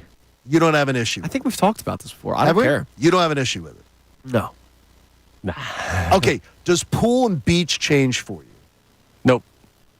No. Now, I'll say this. If, like, let's say I'm at a swim club, right? Like, they play music Right, we're for at a swim. everyone to hear. If somebody's trying to combat with the music that's on the speakers, like, everywhere, Okay. right? Like, it's not, like, just from, like, where you walk in. Like, every part of the swim club has a speaker. And if you're trying to combat with that, then it's kind of weird. But, like, unless you're playing, like, with all due respect to people that love gospel music, like I don't need you blasting gospel music or extremely lyrics that extremely are right. inappropriate music. Like, because if I'm at the beach with my 2-year-old, like I don't want you necessarily blasting Fetty Wap. You know what I mean? Like, there's Hey, bro, he's from Jersey. I too. like Fetty Wap. Okay. I'm saying I don't need my 2-year-old Trout, hearing. anti-Fetty Wap, We do anti-Jersey. We do not have at our community pool. We do not have speakers like Okay. playing music. Yeah. So it's us. I'm asleep at the pool. So I'll go to the pool, got in the pool, spent like an hour in the pool, and then take a nap. And then it's, and the person puts the speaker on, and then they proceed to put the speaker on over at a table that's like across from me, and they're already across the pool, across the whole room. Okay, like, so and I'm like, why do you have the speaker on? You're in having a conversation in the pool, and other people are just trying to have a relaxing day at the pool. I'll say this, and I'm not taking and earbuds for a reason. I'm not taking a shot at you. Okay. Nap in your house, and the only reason why I say that Why is should I have to do that? we're summertime, we're taking Coop to the beach, and we try to do the nap on the beach so that we can enjoy an hour and a half of not digging tunnels. Okay. Right? Like, it's just Right, like, exactly. let me have a beer and stare at Exactly. the water and not move for 5 freaking minutes. But Just asking. Yeah. the group next to us starts playing music, and it wakes them up, and it's like, well, that's on us for not taking them back to the house Yeah. in a quiet environment with a sound machine. Now, and all does that it kind of change? stuff. Does it change that the actual pool rules say No. no speakers? No, I've No, never the listened actual- to a pool rule once in my Yeah, life. okay. Those things are the I biggest know. Look, BS. I don't just dive said- in the 3-foot I just end. said, look, I tried it. I was Obviously. like, well, I'm not going to be able to think. And then I had you just get up and go home. Listen, Yeah, man. On a beautiful afternoon, under an umbrella, absolutely loving it. We could and have I'm stayed. like, no, I wasn't. Because I was trying to take a nap. Well, that's on you for No, trying to it's take a not. nap. You at should the be pool. able to take a nap. There- But I'm just saying. No, John. I don't think somebody, because you're napping, nobody is allowed to play music. Okay, but you're blasting music and you're not is even. the pool called Kincade? No, but it is. Pool? No, but it is. Actually, there is a rule that says you're not supposed to do that, and it's just like, look, and I'm not gonna, and I'm never gonna be one of those Karen neighbors that goes, we have a rule. Right. I just literally was like, Yeah. get my stuff, go All right, home. you walked away, I understand why that would annoy you. For me, it wouldn't personally annoy me. And the other part of this equation is I think there are very few, if any, situations in life where it's acceptable to be asleep in public. I Okay, think that's interesting. I think the beach is expected, but the beach is also expected to have music. So, like, Yeah. You know. Like Right, public right. transport, sure. Like if you're flying on an airplane or Oh, taking yeah, a bus yeah, or yeah, a yeah. train. nobody Okay. should be listening to music Don't be out loud. sleeping. And maybe like a beach or a pool, but outside of that, you can't give me another time where you're in public and Connor, you're asleep and it's okay. I'm going to suggest don't sleep on something. I'm going to suggest just that's not probably Can I- not. can I probably tell you not the something? best thing. I pretended multiple times, never had to pay for it. Wow, there you go. Oh, dude, it worked. Thank you for thank you. Trust That's me. good. It's good to hear. And That's what my tax dollars are going to? I thought that's where you two were going to go. Yeah. You sleeping on the bus? Yeah, look, it works. Wow. All right, let's check the text line on today's topics because I know a lot of people are checking in about our glowing reviews of the Eagles' offense, and people are trying to tell us to calm down. Okay. I think. Yeah, well, we also have people checking in on that Hurts conversation, too. Okay. And Colby from Central PA says Hurts has earned respect around the league as he has earned it, but he is going to be held accountable this year by Eagles fans. As we all know, Philly fans are tougher on you, and we'll let you know how you're doing as to their expectations. There are no excuses this year for Jalen Hurts. Well, you know what? Let's just say hi to him because he read his text. What's up, Colby? Colby. I didn't even notice. What's up, dude? What's up, buddy? Well, we heard your point. We appreciate you texting into the show. Yeah, no problem. All right, you're the man. Have a good day. My bad. I didn't even see that. That's awesome. You read That's it. incredible. You read, out of all the texts we have, you read the guy who's on line one. That's amazing. Listen, man, 100 shows in, weird stuff still happens. That's All why right. you tune in every It day. does. So the Jalen Hurts thing, if you're just tuning in, he came in at number 15 in the top 100 players list. The top 10 has not dropped yet. So we have 11 to 100, and Jalen Hurts comes in at number 15. And we were talking about how that may be higher than what a lot of people in Philadelphia are willing to say. We had him as, 7th or 8th best quarterback. Yeah, we were saying 7.5 because we were both Right. Yeah, did. And there's obviously other positions in sports. So I guess it also depends on what you value. So he's 15th. We don't have 10 through 1. Number 14 was George Kittle. 13 was CeeDee Lamb. Josh Allen at 12, who I believe we all had higher than Jalen Hurts in our quarterback I ranking. did. Yeah, absolutely. And Fred Warner, middle linebacker with the 49ers, is at number 11. So those are the players ahead of Jalen Hurts so far, and there's still 10 more to be named. And I'm sure a majority of them will be quarterbacks.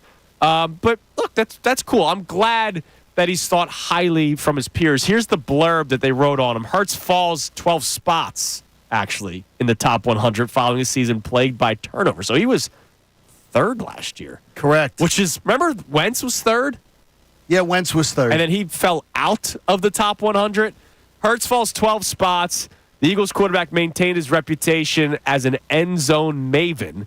The 15 rushing touchdowns Hurts scored was a single-season record for quarterbacks, a mark he shares with Josh Allen, and he became the first quarterback in NFL history with 10-plus rushing touchdowns in 3 consecutive seasons, according to NFL research. Lost within all the tush-push hoopla, however, is underrated part of Hurts' dynamic game, deep passing. Since 2022, Hurts has a 112.8 passer rating on downfield passes of 10-plus air yards, and his 18 deep passing touchdowns of 20-plus air yards is third most in the NFL, according to Next Gen Stats. Wow, I'm a little shocked at those That's stats. actually really high, yeah.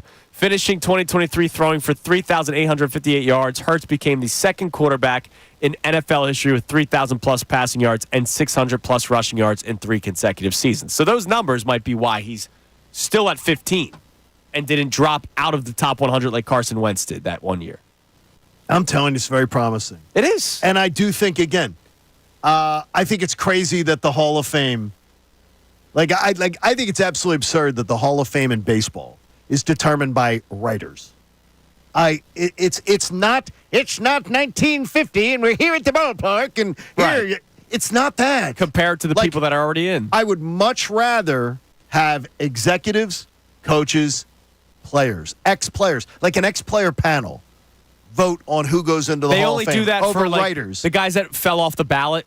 Yes. Right? They do yeah, some. they I do forget that. what it's called. They do that should for be the baseball first. players. That should be the first line. I don't disagree with you, voting John. with agenda. It's one of your one of your best takes. As they vote with agenda. Yeah, there's a lot of people that do Make that. it like a fraternity. The guys that are in vote. I've said this before. I'm not even going to talk about the person. Kurt Schilling should be in the Hall of Fame. He should be a Hall of Famer. There's no question. Right, he should be. he should be in the Hall of Fame, but he's not voted for reasons. Well, Ryan Spader, who is the ace of Spader, you might follow him on Twitter. Real good guy. I've known the Spaders forever. I would tell you that his thing is he's asking the San Francisco Giants again, sign Barry Bonds for a day and let him have an at bat. Just to get him back into the running? To get him back in for another 5 years because... You know what? He'll probably go yard. Do you put one in his ribs? You know what? I think Ricky Bo should then be signed. Yeah, exactly. And then, but the idea being reset the clock on Barry Bonds. Because Barry Bonds is the greatest baseball player that I saw. Five-tool, as you talk about it all. And to me, the fact that Pete Rose, Barry Bonds, not in the Hall of Fame, it's not even worth me honestly, it's not worth me visiting. It's a great place, though. I know it is, but I won't, out of protest and out of stubbornness, I won't go. You do your protest. Because they won't. There's a lot of protests. I'm not going. I'll go. Whatever. I like it. All right, coming up next, we'll get some more reaction. I want to play these clips from A.J. Brown and Nick Sirianni. They talk about Devontae Smith, but I also have a message for Phillies fans. You know, sometimes you don't want to hear something, even though it's probably the right thing to hear at the time. Like a tough message? Yes. Well, not even a tough message. Like, sometimes people go like, yeah, I know you're right. I just don't want to hear it right now. Okay. I have something for Phillies fans that they need to hear, even though they might not want to hear it yet. It's Kincade Salciunas, 97.5 The Fanatic. Philadelphia Union Soccer.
Kincade and Salciunas, 97.5 The Fanatic.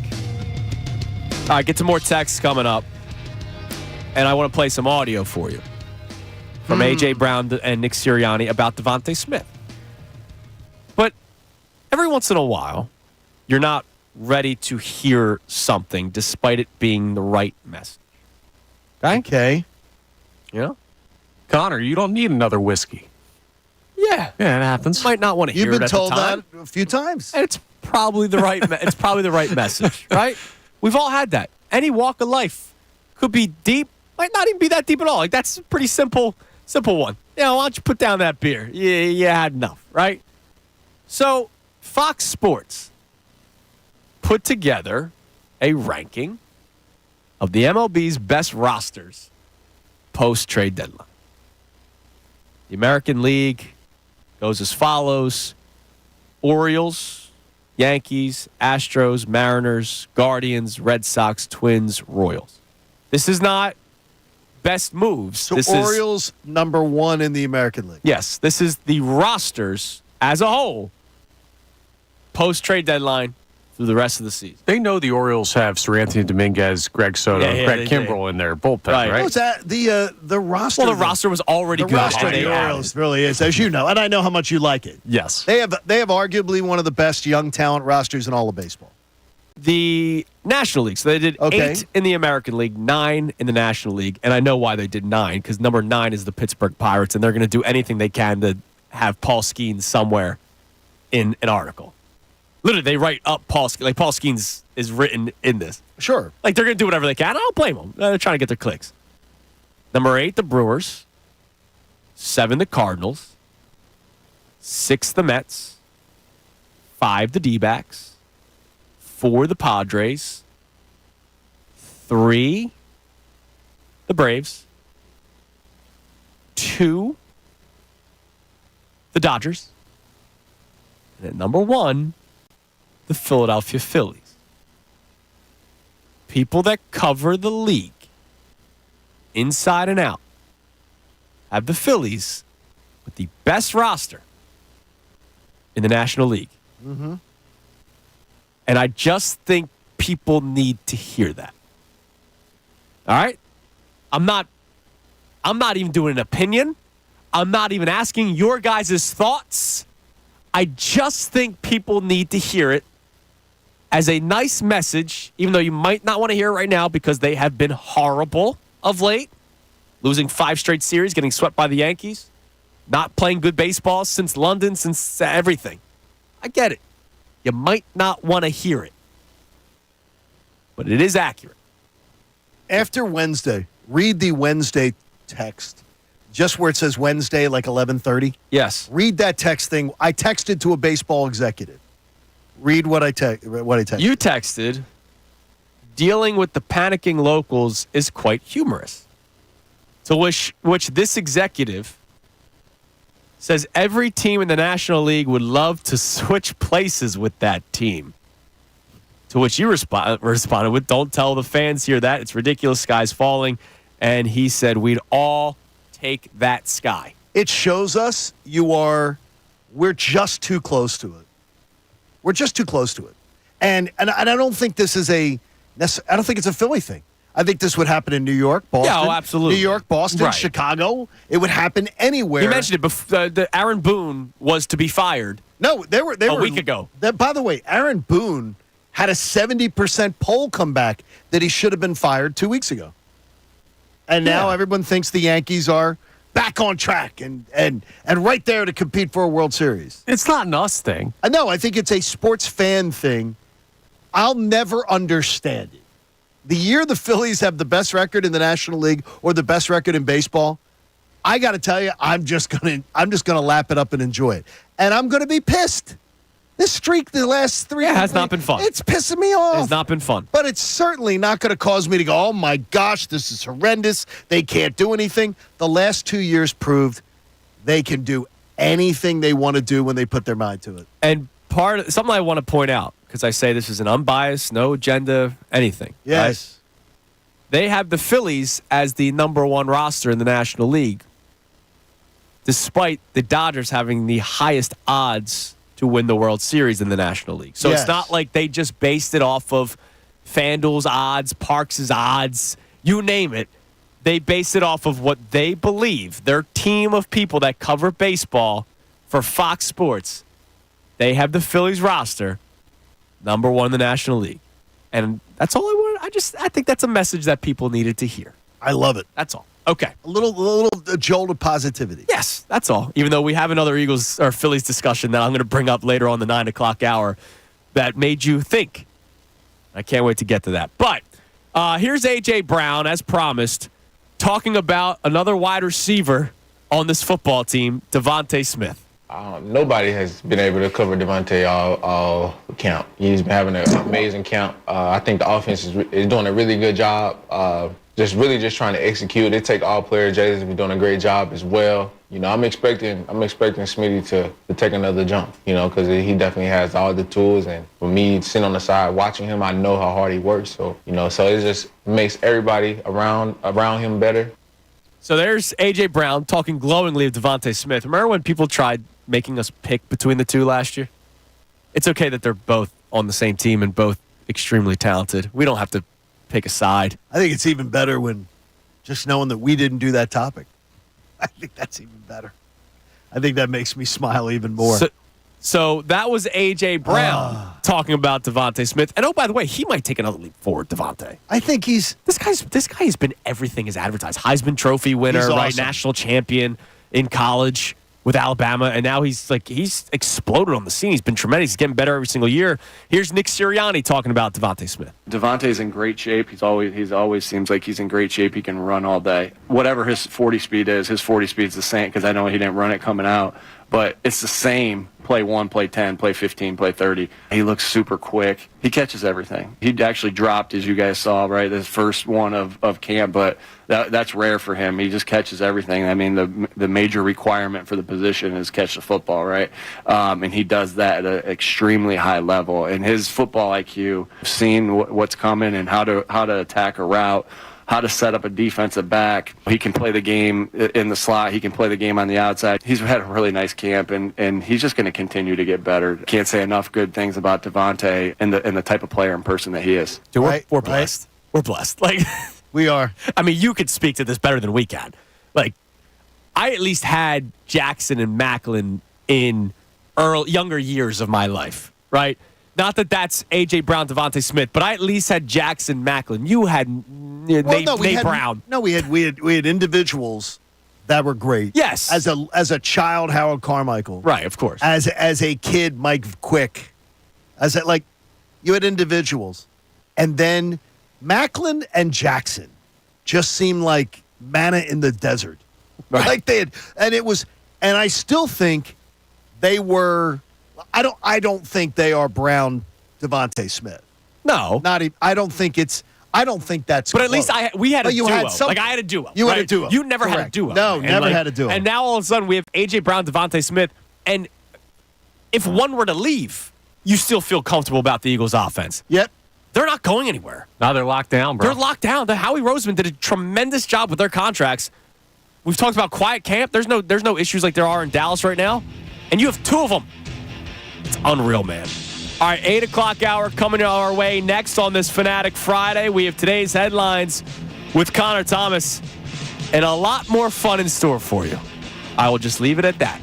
It is Kincade and Salciunas on this Fanatic Friday, show number 100, brother. Can't believe it. 97.5 The Fanatic.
It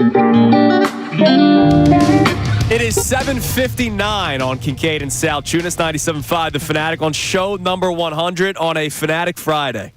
Can't believe it, man. It's been a lot of fun, and we haven't even reached football season yet, dude. So it's only that's the good part. Yeah, absolutely. I mean, look, I said to you before the show number 1 that 2024 was going to be a year of content.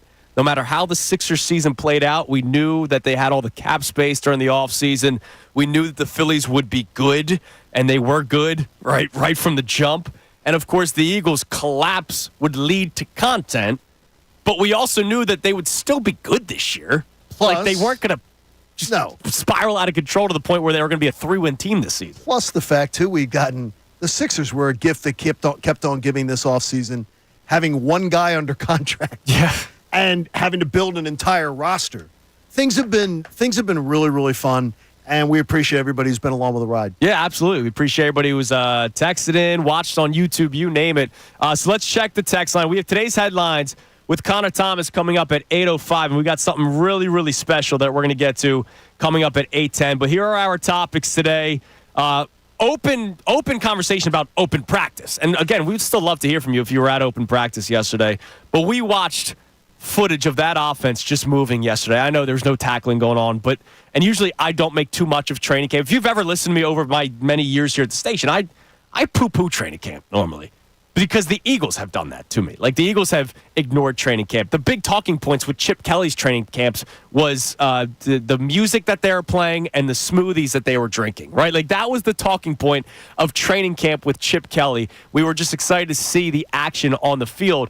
And then Nick Sirianni, his first 3 years, they didn't do training camp. Like, it was Club Med. They hung out, right? They did. Whereas this year, there's a legitimate training camp. And coming off of the collapse of last season, where we saw issues unfolding even during the 10-1 start, we know that those issues probably shouldn't be happening this season. And then Jalen Hurts comes in at number 15 for the top 100 player poll, voted on by the players.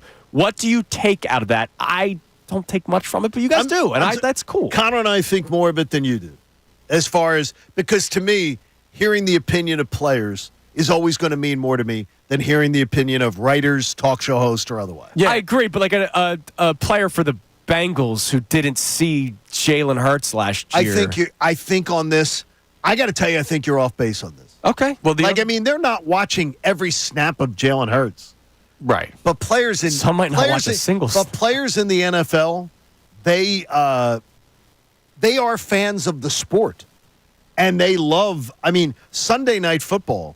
The amount of teams that will, like Sunday Night Football, is on. I know on charter flights that they will actually set up things for Sunday Night Football. And it has nothing to do with the game that they're flying home from somewhere. Yeah, but they might not start watching until the second half is what I'm saying. Players wanting to see it. By the time they get off the field, shower, change, get to the bus, get to the airport, it's the second half of the football. I guarantee you they know more about Jalen Hurts than even we do. Yeah, well, let's also remember, we talked to Jeremy Fowler, who put the list together, and he said there's inherent bias when you talk to executives and scouts because they don't want to be wrong. The players don't have The players that. don't care. Now, the players do have. They might have some bias. You could argue. Like, you might vote for your teammate more so than somebody else. Exactly. But it's a different type of. They have a more positive bias, whereas executives may have a more negative bias on a guy like Jalen Hurts that was a later draft pick than most top quarterbacks. And look, I love it. I love that he's 15th.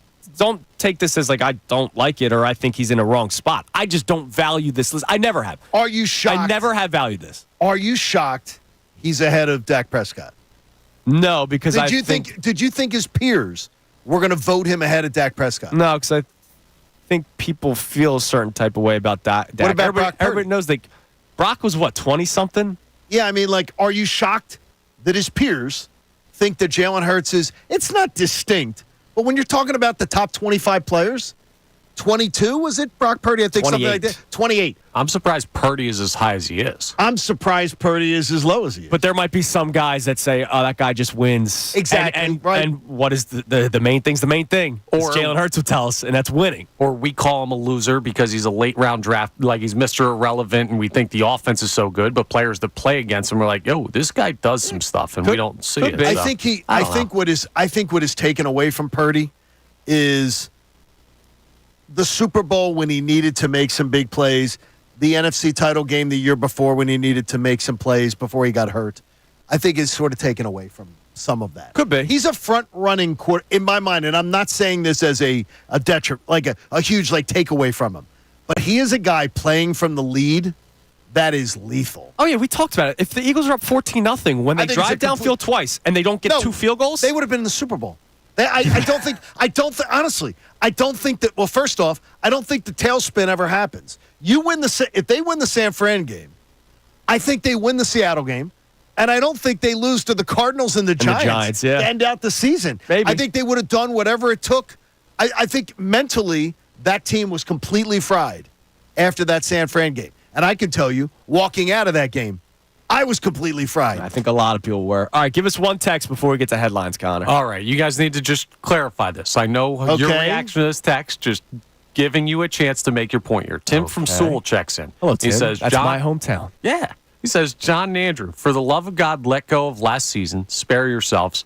Let it go and enjoy the 2024-25 Eagles season. That's where it I'm was at. last year. No, That's what I'm at. I'm saying the footage that I saw yesterday from training camp, from the open practice, pisses me off because last year was so bad offensively, so predictable, that a loser on the radio was able to call out plays during a playoff game before the snap even happened. And he's not a football guy either, the guy who was doing it. I'm not a football guy.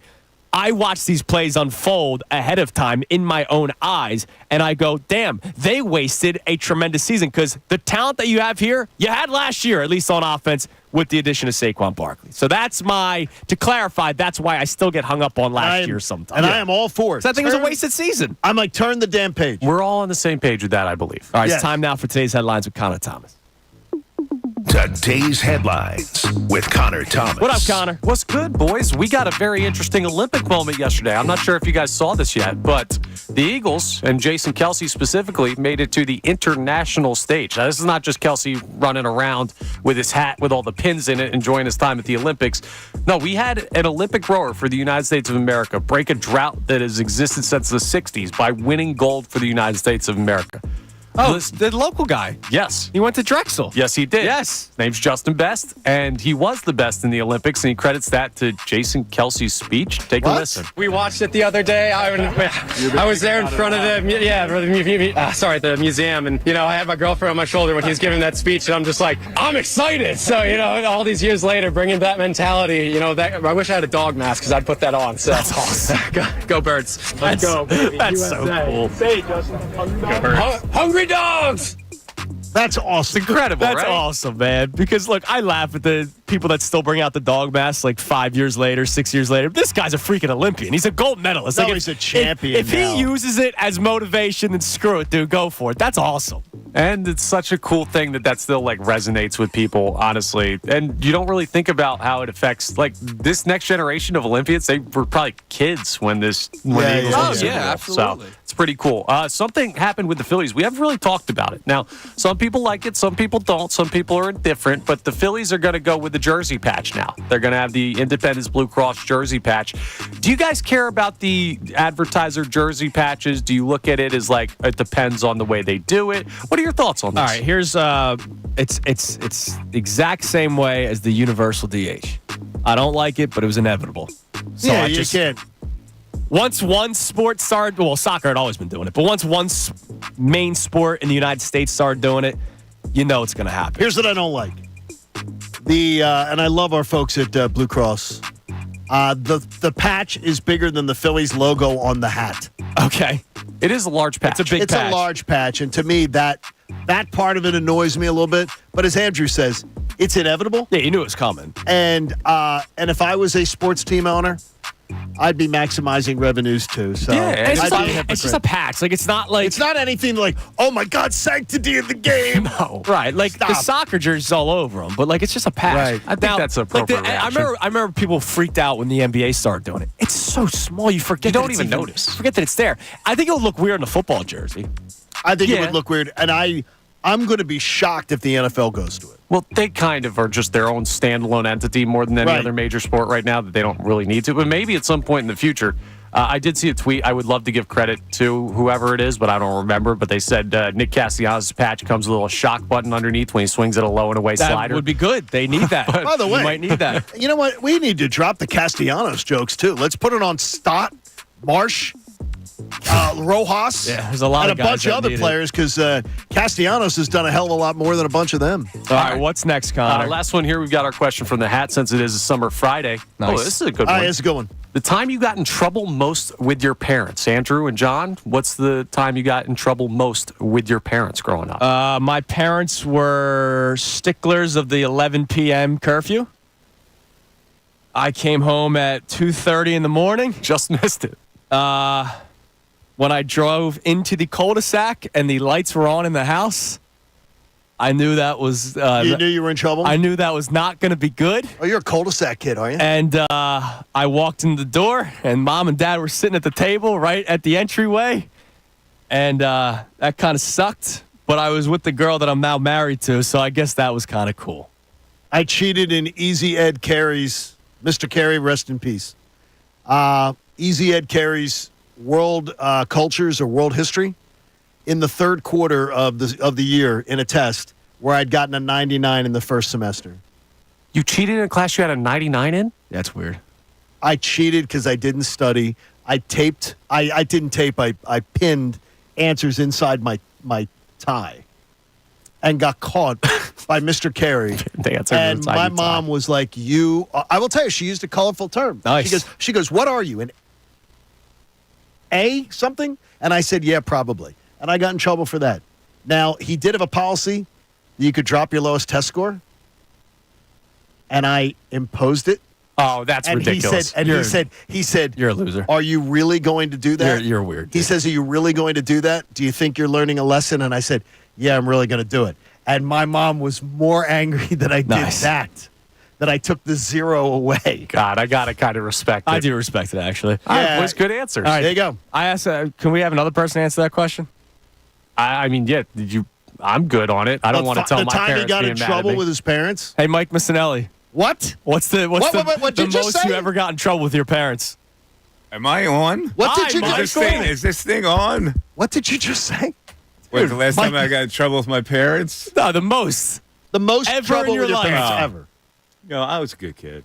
But I remember one time breaking my mother's heart because I came home after drinking. I was probably about 16, and I drank a couple bottles of Boone's Farm Strawberry Hill. Oh, jeez. And so Is that the only thing they had in Bristol at the time? Yeah, that was the. I mean, if you remember, they had those fruit wines that came up, Valley High. You don't remember, you probably, but they had these fruit wines that came up, and we were drinking it like it was fruit juice. Yeah. And they were wines, and so I got the spins for the first time in my life. And when I'm at my living room floor, I'm looking at the ceiling, and I get the spins. And this first time I had the spins, I went out to the porch and I barfed my guts up, and it smelled like strawberry. Oh, yeah. And that sugary stuff's going to mess you up. And so my mother comes down and goes, "Were you drinking?" And I knew I broke her heart, and I actually said, "No, I was eating some bad strawberries." I was thinking on. She even lied to get out of work. it. I was thinking on my feet, even in a drunken state. It's a good, Wait a minute, it's a good wait, attorney right wait there. a minute. You just threw to Mike Missanelli. Yeah, it's a good sports talk show I host, look too. over here and go, Yeah, what am I doing here? Hello, Michael. Hello, What is guys. going What's on? happening? Back, dude. How What is are going ya? on? So the key card worked. It did work. The It key worked. card works. Yes. So, my brother right now, I could tell in Newtown Square, is probably celebrating that his favorite talk show host in the history of this city, his own brother, will never reach those levels. yes, of course. Is on the microphone. You're back. Mike Missanelli. Just when I is thought I back. was out, they bring me back in. What's going on, brother? How you doing? I'm Yes, I am great. back. I am back. Glad to see you guys. And we're starting another chapter here at 97.5 The Fanatic. A new chapter of a place that chapter. you, and I know that I told you this when I chose to come here, you helped build, you were literally a cornerstone of this place. I was here for 15 years, John, and started out as WPEN AM, and then we made the transfer to FM, and we became a viable station. You did. And the station near and dear to my heart, obviously. And the way I look at it now is that in my last contract, I had a 2-year and 3-month vacation. So I'm ready to return to I'm ready to return to. And you know, Dude, it's good to have you back, man. It is good. It is good to see you. Thank you. And everybody, too. Everything's good. You're glad to be back. You're glad to be part of the family. You're glad to be seeing people that you still had good relationships with even when you left. Yeah, I mean, listen, I missed talking to the callers. I did a really good my podcast. That I love doing it with the people at Bet Rivers. I'm going to continue to do that. But a lot of things happened after I left. Like a World Series happened. Yeah. A Super Bowl happened. A collapse in an NLCS happened. And a total collapse for an Eagles season. And I remember getting up saying, boy, I'd really like to get into it today with callers. And that's the thing I meant. I really Is that what you missed the most? Yeah, the action and the reaction of people and their perception of what went on has always been interesting to me. Yeah, and I had the luxury of working with you for 6 months. You did. You were call it a 6-month luxury? producer. Yeah, Is it a luxury? I call it a luxury. I learned a lot working with you, so it was a lot of fun. It's just awesome to have you back, and you're going to be doing middays starting August 12th. We're looking forward to that. You're going to be working with Bill and Ray, and you got to take care of Ray. Yes. He's a young pup. I don't know Ray, but the kid, is he a good kid, that He's kid? very talented. All right. Very talented. I've ushered good kid, him. that kid. All right, so I'm looking forward to bouncing around with Ray. There was like 2 years of me trying to get him hired here, and people wouldn't listen to me, and then they finally listened to me. And then they were like, wow. And now he's on the air like all the time. So he's a good kid. He's doing really good for himself. Good for him. So you got a good team out. I play with the guys. I bust stones every now and then. So Yeah. I'll sure that he'll feel my little edges. Yeah. I'll have to get used to them. Right, Andrew? Like, sometimes you would think I would be insulting you, but I'm just like I was just trying to Yeah, play of around course. But that's and get the under your beauty skin of to it. get a reaction. From And I've said this to people all the time. You would text me after a weekend show and like give me pointers, and I'm like, first off, my first thought is, what are you doing, dude? Like, go to your beach house or something. You're listening to me on the Fanatic, and I appreciated it. And I took all those words that you would text me as gospel, and like I think that's really cool, man. And here we are now. We're doing this all over You again. didn't say this pain in the ass again. No. I would say that to my wife, but then I would text back, thanks, Mike. I appreciate it. We used to go down to, so we would come down with my show. We would go to that ESPN The Weekend Oh yeah. thing, and Mike would be there, and Mert was, I guess, producing you at the time. Mm-hmm. And Mike would say, let's do dinner. And Mike introduced me to at least 2 wines that I took pictures of. Nice. That I then got into. Like, okay, I like that wine because a dinner with Mike always meant a good red wine. By the way, how is that? The winery The is going good. We just made a transition. We're now called Briganti by the Bay. Cool. We have partnered with an ex-Philly, Mr. Mike Costanzo, Okay. who was a number 1 draft pick local guy, played at Archbishop Carroll, I believe, and was actually involved in the trade that brought Brad Lidge here. So Mike is in the wine business, and we kind of got together with him, and we're taking advantage of his distribution. And our logo's now a nice pirate with it's a really Mike it's a really cool logo. So With a pack. the winery is still in the same place, but we've just undergone a change, and we're looking for new horizons on the winery. That's cool. Now, what are you excited about starting again? I mean, we know that This starts when? You can't August 12th. You August can't wait to 12th. talk to the callers. But I mean, I just said it before you came on. I said before our first show, John and I, that 2024 is a year of content because It is. there's so much going on, and it hasn't slowed down. We haven't even reached football season yet. I know it's a good time to be back. There's a lot of good things happening, and then there's a lot of mystery things happening. Like the mystery thing to me is the Sixers once we get there and what that's going to look like. And also, I have no idea about this Eagle team. I think they're going to be good, but we're going to find out. The head coach ended that season last year, and I was not a believer. Would you have brought him in back? him. I would not have brought him Neither back. would I. Are you and Connor and Andrew all on the same page? Yeah, this guy's on an island by himself over here. I guess now the golf handicap's going to be going way up. Now you got a lot less golf. John, a lot less golf, dude. I'm so banged up. I had surgery after surgery. I can't play dead on a golf course anymore. But I try. I'm going to try to play today. Where are you playing? White Marsh. Oh, there you go. Must be nice. It is nice. It's Must a be beautiful nice. track. It's good to see you, Mike. Good to see you guys. And we'll see you. Yeah, welcome We're going back, to start Mike. seeing you every day. August 12th, you start. You, Bill, and Ray. We can't wait for it, man. Welcome back. Monday, August 12th. This is really cool. It's like a new beginning, man. Your vacation's ending. I got to be honest with you. It feels a little surreal. You've been away from it for a while. You walk into the studio and you go, I used to do this. Yeah. You know, so I got to find a way to get that back. And not much has changed. I don't think much is going to change. We got these TV screens. That's really the big difference. He was excited about the TV screens. They're nice screens. TV screens man. are nice. I think I'm going to be kinder.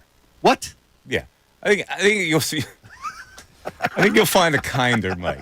Okay. How's that? Will that work? Wait a minute. Is that going to be? But your listeners are looking for. There's a mic that they grew up with. There's a mic that they're expecting. I'll be kinder until it's time not to be kind. Okay, that's good. That's good. That's like that's what Bodie said in Roadhouse. I'll buy into Yeah, that. so you're looking at a guy that's watched Roadhouse for like 10 minutes. My movie game has not gone up since you and I worked together. Like, it hasn't changed. Now you've shunned him. Right, yeah, you could better tell Ray then. He got to catch up on it. I will tell you this now. Ray and I are the same when it comes to movies. There you go. That's not good. Ray's got to do a crash course. You might have to lean on Bill when it comes to the movies. All right. Michael, Good job, welcome Mike. back, man. This See is you guys. awesome. Thank you. We'll see There ya. he is, See ya. Mike Missanelli, who is returning to 97.5 The Fanatic starting August 12th, a Monday, right before the start of football season, doing middays with Bill Colarulo and Ray Dunn, and we're really excited And for even it, the John. local radio gossip columnist didn't nail this one today. They didn't leak it. Didn't leak it that it was that he was going to appear on the show today. I was expecting the local radio gossip columnist to come up with that he was going to say 8:10 this morning. I'm glad it made it to this point. There was a little gossip of what was to come. Yeah, of course. That was Sources say at the Fanatic. That was It's amazing. That was accurate. It's amazing. All right, coming up next, we get back to our topics today. Also, we did have football last night. The game doesn't matter at all. The game didn't even finish because of the weather.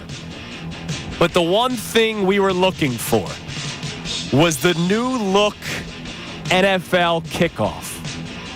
I will tell you right now, before we get into it, this is one of the cardinal rules that we broke. We actually did the show before the show about this topic. We're so passionate about it. You might think I'm crazy. I can't hate it more. It's Kincade and Salciunas right here, 97.5 The Fanatic. Fanatic Sports Update. Rave reviews. I'm Connor Thomas. And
The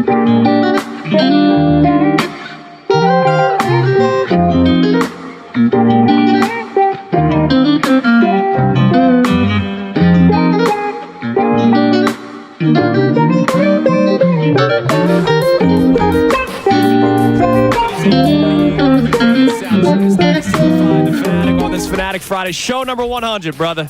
Show number 100. It's been an absolute blast.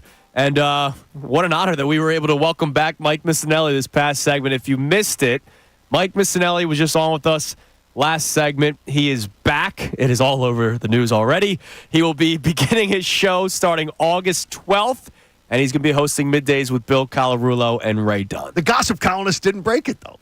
I mean, it was good. Radio gossip columnists didn't break it. I like that. They had an idea. They had an idea, but they didn't break it. We managed to pull this thing off. Yeah. Well, either way. I think, one thing pissed me off a little bit, though. Is that, we end the segment and everything like that, and Mike's like, could you get me a coffee? I'm like, dude, right away. I interned while Mike was starting his career. And I can tell you, Mike wasn't one of those guys. Wasn't one of those guys. Well, while you're grabbing one, I'll take one. Yeah, but I was like, come on, Mike. I am not an intern anymore. And he's I'm telling you this. I know people who were. I will tell you this. Missanelli and Fredericks, back in the day, and you guys never got to hear it. Right. I thought was an example of one of the greatest sports talk radio shows I've ever heard. Yeah. And so, and it started with that. And knowing Mike from that point, and then knowing Mike on, and I'm excited that he's back. Yeah, so it's really cool. That show starts in 2 weeks. Well, less than 2 weeks. Now, obviously, all next week. In case you're wondering, all next week, Bill Colarulo will be hosting the show, and then August 12th, the Mike Missanelli show returns, and it kicks off as we get closer to football season. So that's really cool. Now, speaking of kickoff, yes. So yesterday was the Hall of Fame game. It was the first time we saw NFL action, preseason. And I don't watch this game because starters don't normally play in it. Like, I don't think they normally do because it's so early. Like, it's so early in camp. Think about it. The Eagles' first preseason game is when?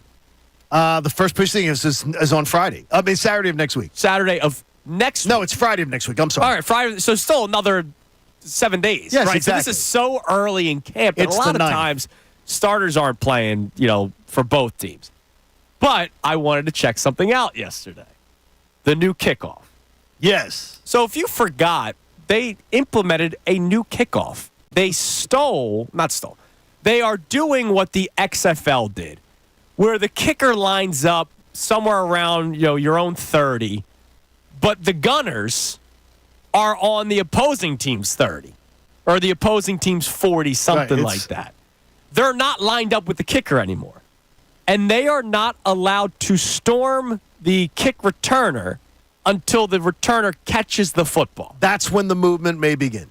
The kicker has to try to kick the ball from the goal line to the 20. It has to be in a green zone. And if it goes into the end zone, then you're penalized. Yeah, you're penalized on it. 30. It comes out to the 30 as opposed to the 20 or last year the 25. It's now the 30-yard line, and every yard counts. Every yard matters. Kickoff stats, here's one of the issues. Kickoff stats no longer matter because something that we loved is now removed. Yeah, touchbacks. You kick it through, it's going to be 30. Right. You kick it through the end zone, it's a 30. They're getting it on the 30. You don't want to You don't kick want to it do through. that. Right. So kickers now have to be strategic in where they're dropping the football when they're kicking off. And so I was intrigued, even though, if you guys remember, that broke during the show, right? Yeah, I think so. Yeah, it did. Yeah, because Shefty, I remember Shefty posted the video. They did like basically a cartoon version of what it would look like, but they also showed some footage from the XFL. Sure. And I remember saying to you guys immediately, I don't like this. Yesterday was the first time that I saw it live. And I'll be honest, guys, I hate it. I think it is so gimmicky. I think it changes the game of football. Now, I will have to see how it plays out through multiple weeks. Like you said, every statistic that's been there, like all the statistics, that's all out the window. They've now totally changed the record book. Right. It's completely different. You don't know analytics. The whole defer thing, I don't know how coin flips will go because of the new kickoff rules. This year, kick returns might average 40 yards per return for all we know, because the Gunners don't have a head start. Now, the thing that they wanted to do first was the safety, because now guys don't have 60 yards to run downfield at full speed to try to demolish Britton Covey, who seems to get annihilated anytime he has a kick return, right? Like, they're trying for health and safety to fix that. They also don't want it to just be a touchback game, which we started seeing in recent years. So I don't blame them for trying to make an incentive to not just kick it into the end zone, kick it out of the end zone. Just penalize them by making the touchback at the 30. Okay, but doesn't this create more physical contact, not less? When you put players in greater proximity, and I'm not talking about maybe the huge impact hits that would end up on a highlight reel. I'm just talking about collisions. Yeah. This creates more collisions, maybe more twisted ankles. The thought is because they're in such close proximity, you're seeing less of that, like, flying crash, into right? each other. Right. Exactly. I don't know if in practice. Here's my thoughts, right? I don't mind it. Like, I don't. But I'm also very easygoing. Like, not much bothers me. You are easygoing. I can understand the upside. Like, I think it would look really cool when a dude breaks one and just bust through, like, the line of players. But watching what it looked like last night with the receiver of the kick with a head of steam, like, that dude's moving pretty darn quick by the time he gets to the wall of players. Yeah. I don't think this rule is long for this league. And you don't think this will last because I think it's after too, this I think year? it's too gimmicky. No, I think it'll go longer than this year. It looks like you do? it looks like NFL Street. It looks like XFL. And the beauty of the NFL is that it's not the XFL. I think it looks you're being picky. I think it looks video game-ish. Yes. Like and when I looked at the formation, the sky cam of it, I said this looks like something from like a video game. It didn't look like football to me. And I think about it, like, I said this to you guys before the show because we broke the cardinal rule. We did the show before the show, so I'm sorry that you guys are hearing what I'm about to say, but the audience will hear it for the first time. You can have an 8-minute long opening drive, the scripted 15 plays, score a touchdown. Right, there's only X amount of time left in the first quarter. You did a great job. And then you could do this kickoff, and the team could run one back right away because of a missed assignment? Like that, it ends up being a play. Like, it's not, if a guy returned a kick, you go, kudos to the kick returner or something like that, right? Or kudos to blocking upfield. You read the defense. The kick returner had a bunch of skill by being able to read the defense, reading the parting of the Red Sea. Nowadays, it's like, you make one man miss and you might score a touchdown. Yeah, I mean, look, I feel the same way you do. I don't like it. Will it stop me from watching the NFL? No. The NFL is the number one league for a reason. And watch, I might look like an idiot when all this is said and done. It might end up being amazing. But my first immediate reaction when the news broke, when this show basically first started, and then seeing it last night for the first time, I believe it's very gimmicky and I don't like it. Let me ask you something. When was the last time you got excited over a kickoff? Oh, I love a kickoff. I honestly do. Like, what about I do because first off, I love the idea of an onside kick threat. That's different. I want to take the that. onside kick should still be rule's allowed now to gone. be a It thing. should, and it's now gone. Right. So immediately, you're asking when was I last excited we're about that? We're talking about the visual of the actual kickoff. Like, what is it from kicking it out of the back of the end zone? Like, when was the last time the Eagles even returned a kick for a touchdown? But I've said this to you guys before the show. Instead of doing this gimmick, I would rather them just start at the 25. I would rather just have that too. Like, because that's what it ended up being, right? To your point, it ended up just being touchbacks, right? Like, the kick was almost just hey, it's part of the game. We need to have it, right? I would rather them just start at the 25 because percentage-wise, I don't know. We could probably find it. The amount of times it ended up being a touchback, I'm sure it was in the 80 percentile, right? Maybe if not higher. If that's the case, then just start the ball at the 25 instead of doing what seems like a gimmick, because the XFL is a gimmick league. People like to get excited for week 1 of the XFL because it's, look, football keeps on going. And then everybody stops watching because it is not real football. Nobody watches it. Nobody. I mean, nobody watches. And so now all of a sudden you're adding a gimmick to a sport that I don't think needs much change. Yeah, I don't think it's supposed to be gimmicky. I think that's the nature of how they're trying to eliminate like concussions and those high impact plays while also making kickoffs more interesting because they want to pack more interesting plays in the sport. I think it could be cool. Like, I'm not going to look at it and say, nah, this just stinks right off the bat from seeing it. I could see moments where there would be interesting plays happen from that. I don't think it'll significantly cut down on injuries compared to what they had when people were kicking it out of the back of the end zone. And I think ultimately it's not going to be in the game for more than a handful of years. But yeah, I mean, we'll see how this plays. And look, again, I could end up looking dumb. Like I've complained about rule changes. Oh, I know you could. I know I could. I've complained about rule changes in the past. 79% of kicks, by the way, were touchbacks last year. yeah, So okay, that's boring. You're right. But if this ends up being junky, like, I don't even know if this is strategy. Like, I don't know what this is. I don't know how it's I don't know new how to call this. Like a game, like to me, game-winning RBI when you have a ghost runner Right. is freaking stupid to me. Now, here's the thing. It takes away from game-winning RBI stats for forever in baseball history. It takes away from it. I get your argument on both of these things, but neither of them really bothered me. I'm like, okay, there could be cool moments. There could be annoying moments. There were cool moments with the old system. There are annoying moments with the old I think this system. is bigger than what you might even see. Like, momentum, it changes. It changes everything. It changes everything. I Like, think you're overstating one how of this the is gonna greatest- change stuff. dude, well, we'll see. We don't know yet. Right? We don't know yet. One of the greatest plays that I've ever seen called in a big spot, other than like Philly special and things like which we love. Sean Payton coming out with just laying him on the table and onside kicking the second half kickoff of a Super Bowl. Yeah. To me, will forever be one of the ballsiest moves that I've ever seen. And it changed. It created momentum in that game that maybe swung it for good. That's the one part of this that I will 100% agree with you on. Like the fact that you can't surprise onside kick or anything, that you got to declare, you can only do it in the fourth quarter. It's like, crazy. And That's if dumb. you're losing and all that kind of stuff. Now, But I think there's more to this outside of that will make things more interesting. and look, I'm a man that likes to do research if I disagree with something, right? I don't just stand on Sure, my sure. one side and that's all I believe in. So last year in the NFL, the average return yards when a kick was returned was 23 yards per kick return last season in the NFL. In the XFL, it was less. It was 21.3, and this is where they're stealing the rule from. NFL had 4 kick returns for touchdowns last year. The XFL had only 1. So it's not like the return team had some great advantage in the XFL. But I will also say this. There are players better in the NFL. yeah, on there's both. no Tyreek Hill. in the XFL. Right. But there's also the Gunners are also probably better in the NFL than the XFL, right? But we'll see. I mean, now you can strategically have certain kick returners. Like, remember, there was talks about Justin Fields potentially Can you being a imagine? kick returner. Can you imagine? What would you say is think of the Eagle you'd want? You said Darren Sproles earlier. I said LaShawn McCoy. Brian Westbrook. Now, you might not want to put them there because it's increased risk of injury. But if you're trailing in a game 14-0, And you need to make one guy miss, maybe? or pick up a big kick return 30, 40 yards, we Got may end John up loving Ross it. We written may all end up over loving it. it. Yeah, we might end up loving it. My I don't immediate think so. reaction is I don't like it.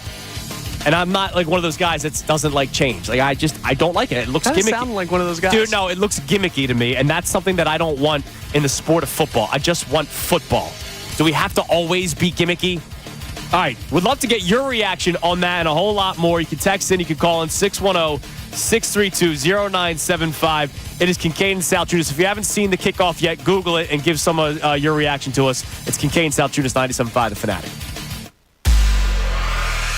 Now, a Birds Insider update on 97.5 The Fanatic. 97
Kincade Salciunas on a Fanatic Friday, show number 100. People said we wouldn't do it.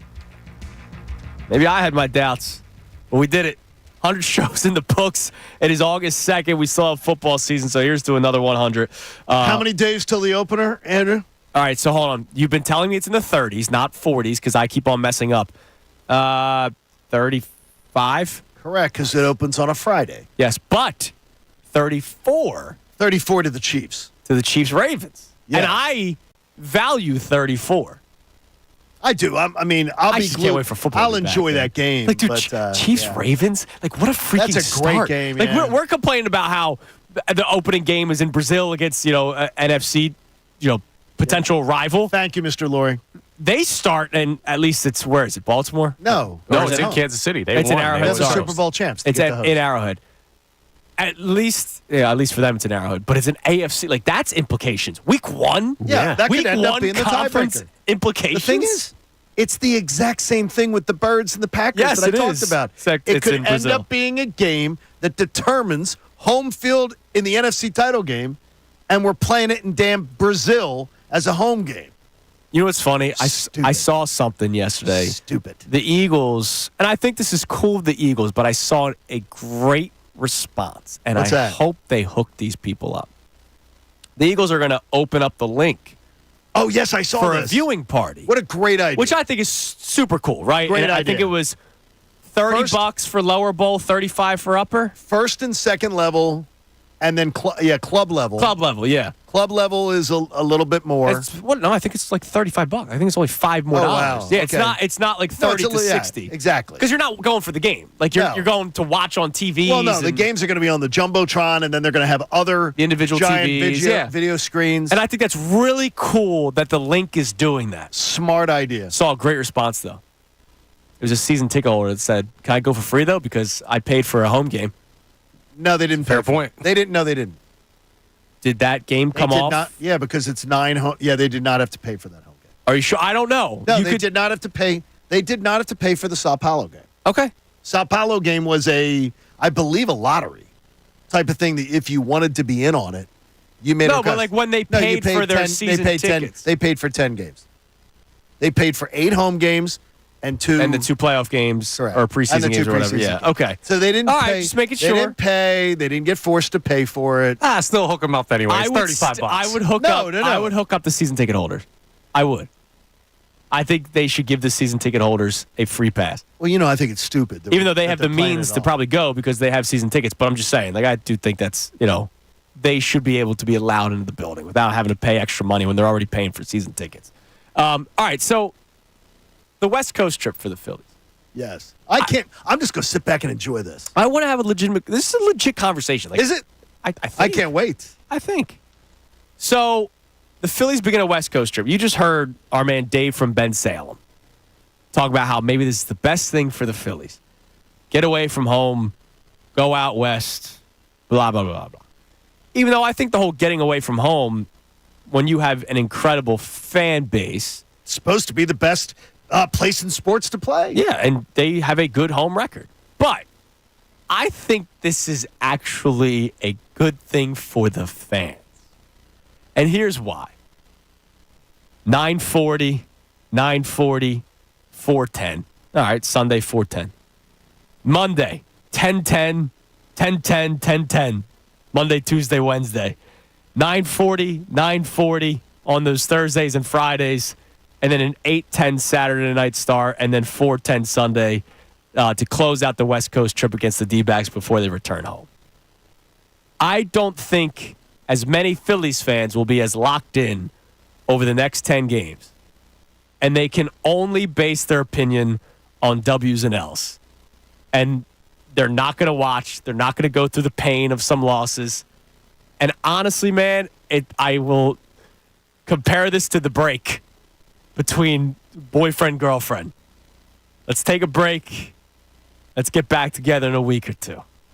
Don't do anything nefarious. Don't go sleep with anybody. This is just we're splitting up for 10 days, reset, get back together. And I think this might actually benefit the Phillies fans more than the team itself. And I think you think I'm crazy. I think you're freaking nuts. Why? Because I think that part of being a fan is the journey. Yes. And yes, it is hard, especially for us. It's hard for these later starts. Cry us a river, but we get, when we get up and everything, it makes it a lot harder. I don't think that the last thing I want is a week and a half break from the Phillies. The last thing I'm looking for is a week and a half break from the Phillies. Well, maybe you have never gone on the relationship break. You know what? I'm going to be honest with you. I don't think I ever did. Sometimes I don't think it's good to reset, John. The relationship break was not one in my playbook. Okay. That was not one in my playbook. I think and I think that is a newer concept. That's the only one in my playbook. Yours is break up. Now the break up, and get that's an back extra word. And get back together at a later Only time. 2 extra letters. That's different. The break up with the break and say, well, we'll check back in a month. No, I'm only saying 10 days. No, it's not. No. Yeah, but you also got to understand, John, where are you at compared to the fan base? Are you fighting tooth and nail with people, telling them this team is okay because everyone's losing their mind? Well, I would tell you is that, Connor, where I'm at is if you miss the next 10 days, you're going to miss the storyline, I believe, that determines the outcome of the season. So either they come back or they're dead? This could be an epic tailspin that they then have to dig out of, and we end up with a month and a half of baseball that is going to be nail-biting every night. You can't turn off your TV. Or they're going to come back after the 10-game road trip, and they're going to be up. They're up 6 this morning. They're going to be up 5 or 6 games, and they will have survived. To me, this is the drama of the season. This is the storyline of the season that can't be missed. It absolutely can't be missed. Because we're going to see what this team's all about. We're going to see all the people that preach vibes. Yes. We're going to see that if vibes mean something or don't. If vibes are BS because they're good time Charlies, that when things are going well, they have vibes, but when things are going poorly, vibes don't mean crap. We're going to find out all we need to know about this team, whether they are paper tigers or whether they are real. Over 10 games? I don't think this is going to tell us the I think it's going to. After the past run they've been on, I think this absolutely is going to determine the story. Really? Whether we're going to see, we could come back after a 10-game road trip, and we could be looking at 6 weeks that is nail-biting, every game matters to see if you win the division. Or they could come back after 10 games, and by the way, I'm calling it right now. I'll say it. I think they're going 6-4. I think they will come home 6-4 in this road trip. I believe in this team. I believe they're going to rebound. And I don't think it has anything to do with getting away from the pressure of Citizens Bank Park, whatever, blah, blah, blah. I think this is a good baseball team.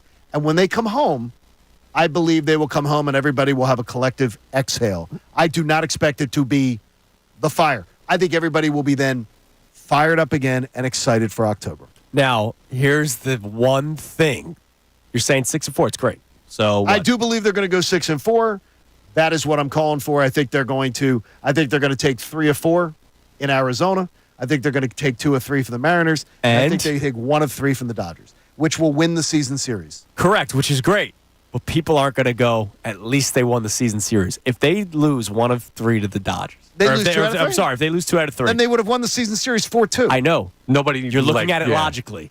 There will be people that go, oh, well, yeah, they swept the Dodgers when they were missing player X, Y, and Z, and now they lost 2 of 3, and this is who the Phillies really are. Okay. They're going to lose in the playoffs if they send them, blah, I got to tell you, and I've said it before, I can't deal with that fan. That fan, I have a hard time understanding. I don't understand them.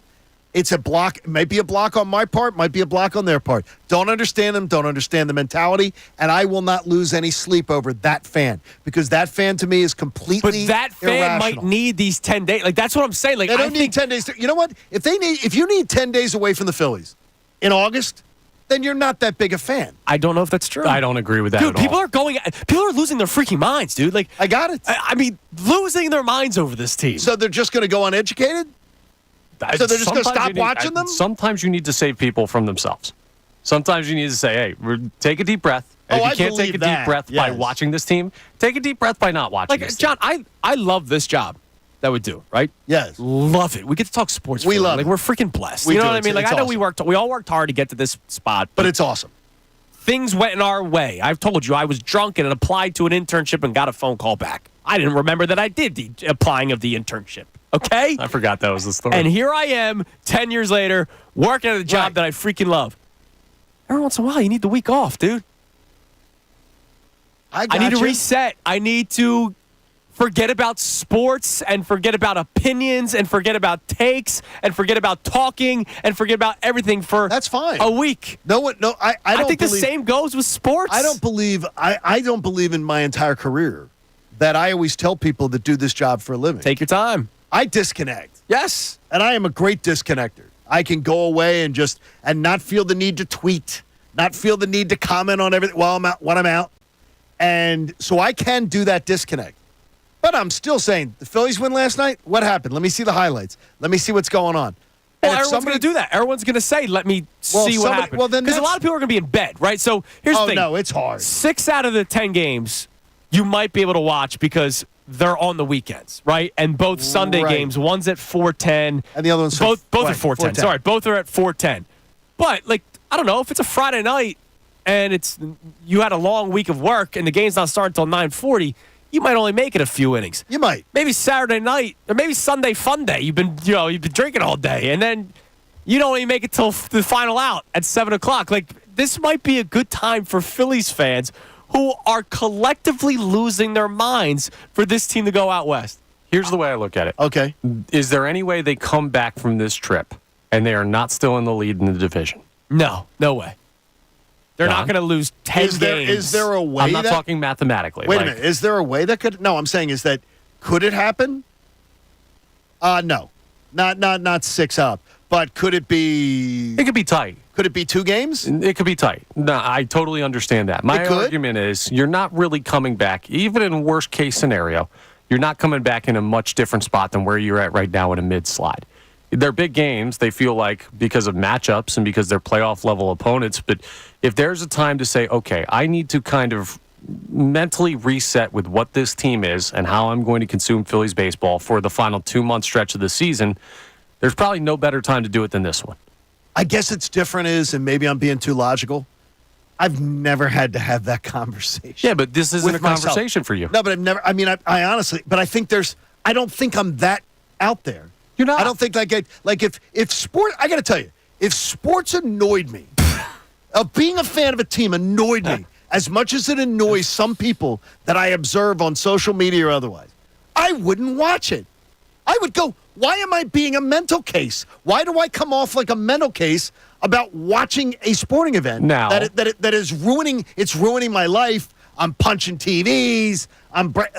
I wouldn't do it. Oh, there are but that's just me. There are a lot of TV punchers. I'm going to take a fair shot here, I think, because we can't mention the country of Brazil without you coming up with why the Eagles can't play there because it's a bad spot for the team. It is a bad spot, but the thing I is, understand. It's a stupid thing to do. Right, and I think Andrew and I understand where you're coming from, It's but we very don't stupid. have to say it every time we say the Brazil game. Right. That's very good. So you say thank you, Jeffrey Lurie, every time we bring up Brazil. So you have tendencies like those fans. And if they lose a game because they didn't play it at the link and they lose a game, it affects the entire season. One game, one decision. I'm not judging you at all, and I'm not saying you're wrong. I'm just saying, like, if we're looking in the mirror here, there are things about sports that annoy the crap out of you too that you can't let go. Yeah, and but we it doesn't. all have It's that. not going to get I me can to make the case that these 10 games will not make or break the season, even though you believe. Wow, I think you're crazy. I think you're absolutely nuts if you think that. What if they come back? What if they go 3-7 on this road trip? And you they don't go think? 3 and And then they go what do you 7, think and then they go in 7-3 the next 10. No, but what do you think the division lead will be if they go 3-7? I mean, it's down in the 3 or 4. Braves have Marlins for 3 more. Yeah.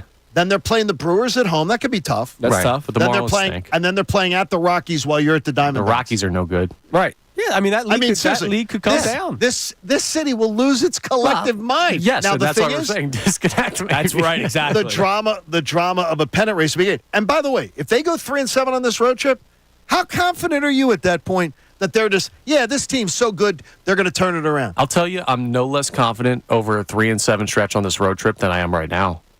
I'm not in a great spot with the Phillies, but I'm not going to see anything over the next 10 games that makes you feel any worse. Okay, wait. So if they go, I really don't understand that. So explain it to me. Well, if this team has a winning road trip, they go 6-4.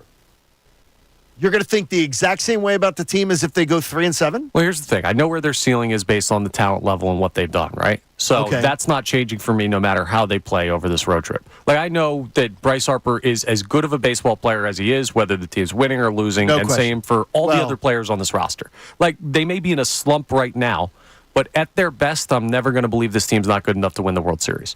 What could change is how likely it is, but it's already a crapshoot in my mind. And the floor of this team, I think we're all on the same page that the lowest their floor could be is they're still going to be in the postseason. Right. So at the end of the day, the stakes that you're playing for are not as high as basically every other team in baseball. I'm going to tell you right now, this team's a wild card. It's a freaking disgrace. Oh, yeah, totally agree. They collapse. So I'm saying is, but same thing we're saying about the Eagles. It is a failure if you don't win this division. Andrew and I both are of that. Absolutely. Anyway, if the Phillies blow this lead, it is a failure. Oh, yeah. There's nothing. Oh, John, I said that the day Spencer Strider went down. If you remember, because you predicted them to win the Phillies to win the division. I said the Braves would win the division. The day Spencer Strider got hurt, the next morning I came on this show and I said the Phillies better win the division. And after losing their ace and their best player. And I thought it would be 96-95. You know what this is? I found it.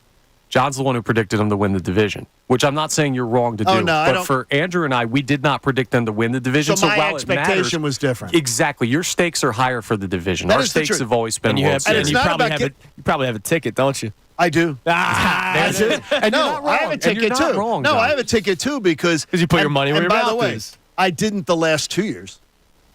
Like, I didn't pick the Phillies in 2023. I didn't pick them to win the division. Right. And I didn't put a ticket on it. To this point. I did believe that this would be. And right now, 96-95 doesn't look outlandish. No, dude. Coming out that way. You've been proven right on your ticket. You've been proven right on the way you approach this. So far to this point. Right. And I don't think your expectations are unfair. I'm just saying where Andrew and I started with this team is a different spot. So I think we're consuming this stretch a little bit differently. Okay. I think that's understandable from both perspectives. And I just think, look, I'm watching. I got nothing else to do. My life is like I got nothing. Like I have a 2-year. I got nothing. You know? No. I don't Cooper do that will either. get up in the 5th inning of these games. Yeah, exactly. No, seriously, he will be. 5th inning, second. The kid wakes up at 10:30. The game's barely gonna be started. Hopefully the Phillies have the bases loaded or something. Oh, are we playing Who's the Bigger Phillies fan? I'm going to be out in Arizona next Thursday, Friday, and Saturday. But we're going to be watching. You're going in the giant Costco. Absolutely. But again, the three of us don't think the season's over. Wins in bulk, Johnny. Like, there are people that think that they are who they are. And so I think those people might need a 10-day break from the Phillies. Those people. I would love to hear this on the text line, too. Well, do we have anything on the text line, Connor? I've been busy yapping. About any topic. About this, but I really do. I would find this as crazy because I love the theater of it. And right now, this season, was truly almost without theater other than just feel-good, yuck-it-up moments. It was like a TGIF sitcom. Like, just everybody's just laughing all the time, even when it's not funny, and most of the TGIF sitcoms were not funny. And so this run right now is a little drama. Yeah, and honestly, it would be, if they come back after a bad road trip, it's going to be nightly. There will be plenty of conversation. All right, we'll check the text line on that in a little bit. But what do we have on the text line about all of our other topics today? We've been talking a lot about the Eagles, that new kickoff rule we got into as well. So what do we got, Connor? Yeah, we have something coming up about the kickoff rule where Ben from Bucks County says he's interested to see what the strategy is going to be. There's going to be a strategy for a squib type of kick that's a low line drive that lands in the landing zone and bounces into the end zone, which if you don't return that, it would be out to the 20. So he thinks he's bringing up, it's a longer text message, about the Eagles and our special team staff and how much we trust them is a bigger question this year than we may think. I'm interested in it. I don't like it. You're allowed Yeah. to be interested in things that you don't like. Like, I hate politics. Yeah, I watch debates. Because I'm interested in it. Like, to me, politics annoys me. Like, there's a lot of things that I don't like, but like I go, all right. And then look, it's football. I'm not gonna the kickoff's happening. Let me cover my eyes because I'm so against it. Like, I'm gonna watch it, but I just think it's gimmicky. And I think you might be right, Connor. It might be out of the league after a couple of years, depending on how this looks, depending on how the league votes on it. I right? just think they're just changing who makes the impact. They're like, oh, they can't run down and hit the returner, but the returner can get a 5-yard head start and just smoke somebody. Right. Concussions go both ways, boys. Yeah, they sure. Yes, They do. That is a good point, Connor. No, by the way, like, even if it's not just concussion, like, it's another play where there's guaranteed contact. Right? You now added I guess, but what plays aren't there? I know, I get it, but if they're trying to make the league safer and all that kind of stuff, 80% of kickoffs are touchbacks. Now you're going to make it 100% or close to, because you have to try to have the ball kicked in this green zone. Yeah, but that means there's contact every single play. I don't understand where, I don't understand where this is. It's such a drastic change, too. Well, they're trying to find the balance, right? So what you do is you go to one end of the spectrum, then the other, and you kind of balance the needle out till you find the middle. We're watching Major League Baseball go through it right now with the umpiring situation and calling balls and strikes. And they're trying to find the middle ground between robotic system, but not fully. I think what happened was you made the kickoff boring to make it safe. And now they're saying, well, the kickoff's too boring, so we need to make it more exciting. And eventually they're going to find a middle ground where it's somewhat more exciting than everything comes out to the 25, but somewhat less crazy than what we're seeing this year. Yeah, there's probably going to be something to it. You're right. All right. Coming up next, we'll get more of your reaction on today's topic. So we'd love to hear fans' reaction on this Phillies thing. Is this West Coast trip coming at the best time for you? Forget the players for a second. I mean for you. I think Phillies fans need a mental reset. So let's get some reaction on that coming up next. It is Kincade and Salciunas on this Fanatic Friday, show number 100 of Kincade and Salciunas right here, 97.5 The Fanatic.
6:29 on Kincade and Salciunas, 97.5 The Fanatic.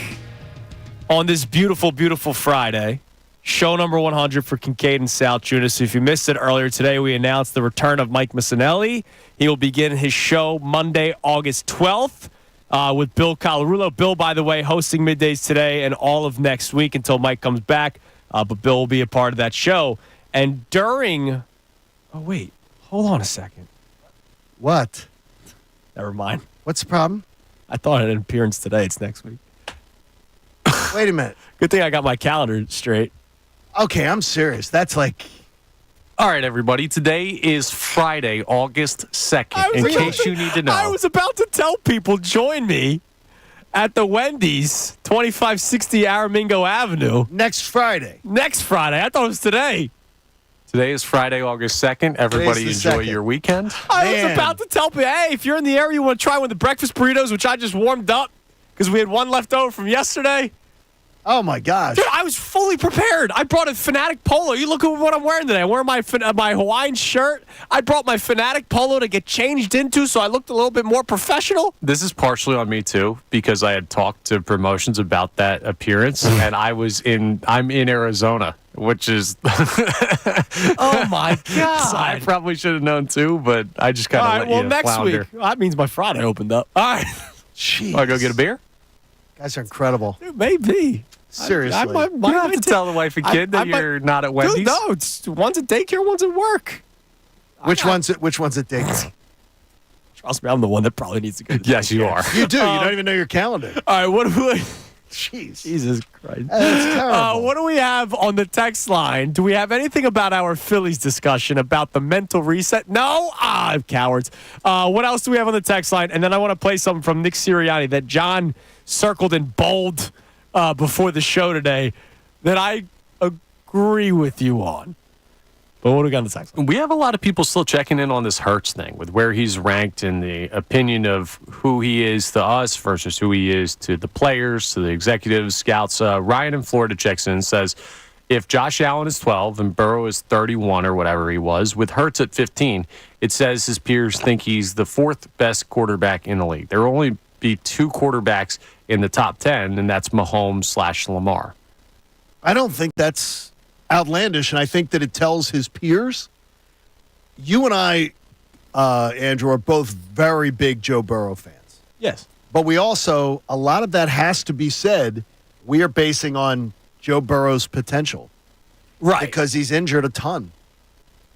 And, so we're basing it on what we think Joe Burrow's going to be or is, not really his accomplishments. Well, right. Kind of. Like, more Like he so, isn't, don't be too hard on yourselves because there's people out there that are defending Trevor Lawrence and Justin Herbert. Like, this dude has gone to the Super Bowl before, so it's not like he doesn't have some level of accomplishment. Right, he has been. Yeah. And like these, here's the other thing about these lists that is hard for me, right? I don't think players can really know everything about every player in the league unless they're teammates, because if your game's at 4, you're not watching the 1 o'clock game and you're missing half of the Sunday night game, right? Which is true, right? Yep. Am I wrong in saying that? No. Between pregame warm-ups and then everything that you have to do post-game, between media and all that kind of stuff, you're not on the plane. You mentioned that they're probably showing the game on the plane, but you're not on the plane until probably 10 o'clock at night. It depends. Right? It depends on the game. It depends on the city you're in. But Right, absolutely. It takes a while. But it's also 100 players, not top 10 quarterbacks. And so, that's hard. You have to mix in linemen. You have to mix in all these positions. That's why it's hard for me to value this kind of stuff. I just went to 100 to 90 to see who's on there. Deion Dawkins is 96th on this list. Deion Dawkins is one of the best tackles in the NFL, and he's 96th. So you're saying that the other players being mixed in kind of cannibalizes where the quarterbacks would be ranked. It's just hard. Devontae Smith is only 90th on this list. I would imagine that he would be higher. But, I don't know. These lists are hard. This one is hard. 100 players voted on by their peers is hard when they're not watching every single game. I got you. So, I don't value this one. I'm glad that you guys value it, and I'm glad that Jalen Hurts is 15th. That's awesome. That means he is thought of highly. That's true, right? Sure. He is. I can't deny the fact that NFL players think highly of Jalen Hurts. So that's really cool. Media like written media, print media, and voice media, electronic media, we think higher of Joe Burrow than his peers do. Considerably. Yes. Yeah. Considerably. It's, I guess, players, I think, do want to see actual accomplishments, and players do value players being on the field. That could be a big part of it. Guys Yeah. being Health. available. Oh, yeah, and absolutely. I'm not knocking Joe Burrow for the injuries he's had. He's had an atrocious offensive line for his entire career for the most part. But players do value showing up and being there. Yeah, but that's kind of weird because if you look at it like, well, Joe Burrow hasn't been available recently. You could look at it like, well, Jalen Hurts hasn't been that good recently. It almost seems like Hurts. He still was where was he last year if you rank all the quarterbacks in the NFL? Close to top 10. No, I know, but I'm just saying, like, when we're splitting hairs between the top guys, if you're going to move Burrow back into the 30s because he hasn't been available, it's surprising to me that Hurts didn't drop more with the way that the Eagles collapsed. Yeah. It almost seems like they're using Jalen Hurts' track record more than they're using Joe Burrow's. I think that players, the league will tell, as I've said to you before, I think players around the league know that the Eagles were being coached by some guys that were buffoonish. That may be the answer. Yeah. And one of them may be his head coach this year. Right. For all we know. Now, and I'm like, again, number 33 on this list. Tremendous season last year. Don't get me wrong. Guy had a tremendous out-of-nowhere season. Is Puka Nacua really the 33rd best player in the NFL? Nah. No. Like, that's what I'm, like. But, I mean, that's what I'm talking about. I don't think he's, he made an outlandish splash. Oh, he was great. Let's put it this way. It's also year by year. Like they indicate it is year by year. They do say it was you're also supposed to vote on now. Right. It's supposed to be now, and it's not supposed to be a historical vote. And who was Puka Nacua with Bo Nix? You know what I mean? He was with Matt Stafford. Who's anybody with Bo Right, Nix? but that's what I'm saying. Like these lists, that's why I don't take too much stock into this one. But to your point, to Jeremy Fowler's point, to your point, John, sometimes there's bias with the coaches and executives and GMs. So, like, you know, maybe we shouldn't value any list, but I think it's cool that he's 15th. How about I leave it at that? I think it's cool. Bo Nix, the Paul Skeens of the NFL. How's that? You just have to figure it out for yourself. Oh, come on. Paul Skeens. It's Paul Skeens. Hot girlfriend? He's got it. Yeah, he does have one of those, yes. Okay. No, he's going to go with the face. He does. That's come on. Oh. Yeah, but he's got a football helmet. That's hard to deal with. That helps, yes. All right, you ever put a chin strap on, man? Makes That extra thing sweaty. rubs. Nick Sirianni spoke to the media yesterday before the open practice, and he was asked about the preseason games and who will play in them. Take a listen to his answer. I recognize you don't have to make a decision yet about next Friday, but considering there's only one... Bob told me you guys were going to ask this question. I'm not ready yet. But what do you think the likelihood is, because there's only one joint practice, that ones may play in these preseason? Yeah, that's a good question. You know, we'll take it day by day, and we'll see where we are next week. All right, John, go ahead. You first. Dave Uram don't care. He's going to ask the questions. As he should. Distinctly, he asks great questions. And I like it. He doesn't back down from it. Look, I'm not ready yet. You're not ready? Okay, it's fine. By the way, I've seen two other NFL franchises, I believe Cincinnati and one other, where the coaching staffs are going to play their players in the first game.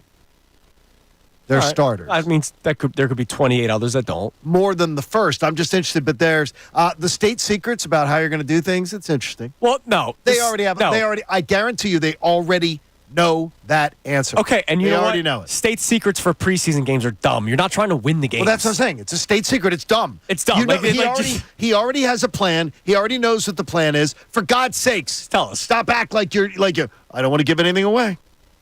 And I'm not ready to make that decision yet. Like, come on. No, okay, let's just take that at face value. Let's say he really is not ready to make that decision yet. Shouldn't you have your training camp planned out? He should. Right? Like, shouldn't you have camp planned out? Shouldn't, like, everyone knew back in the day when it was the 4 preseason games. First quarter in preseason week 1, first 2 quarters in preseason week 2. You start the first series of the second half so you can feel what it's like to go into halftime, sit for a while, come back out and start the game. And then preseason week 4 is the guys fighting for that last roster spot or guys that are trying to make a name for themselves for the rest of the NFL, right? Right. Why is it that hard? Well, I can give you an answer. Okay, tell him. It's not totally up to him. unless they're putting him out there saying, here's what we think we want to do. But this is going to be a discussion between you and Vic Fangio and Kellen Moore and Howie Roseman and maybe even Jeffrey Lurie to discuss how you want to do it. Now, I'm not saying Jeffrey Lurie's in football discussions, but he did take a step back. We could be hearing a lot of this from Nick Sirianni, where he's just like wishy-washy on stuff because he's not the ultimate decision maker. He may have ultimate power on some things. I guarantee you, though, if it very well may be the committee you speak of. I guarantee you that committee has we know already how met. hands-on They already Howie know. is. They already know what they're going to do for the preseason. I got you. It could just be that he's going to have to, without having as much authority as he has in the past, he may have to wear some of these answers where it sounds like he doesn't have the answer to give time for the discussions to take place. I think Nick Sirianni just enjoys acting as if he's splitting the freaking No, I think he's doing atom. competitive advantage. Like I think there's is like something dumb. weird to It's dumb. him not wanting to tell people that he's going to play the stars in the preseason. Like, do you really like? Do you really Seriously, care? Like the Giants don't care, Nick. The Giants aren't listening, going, what is he going to do? The commodes are not down there listening, going, what Just do play. you think Nick's going to do? just play football. For God's sakes. Stop making everything so much harder. Oh, my gosh. Just please, Everything's got to play be like football. seriously, it's like he's splitting the atom. I'm not saying you guys are wrong. Yeah, I totally understand It's your just assessment. dope. It's just dopey. It's dopey.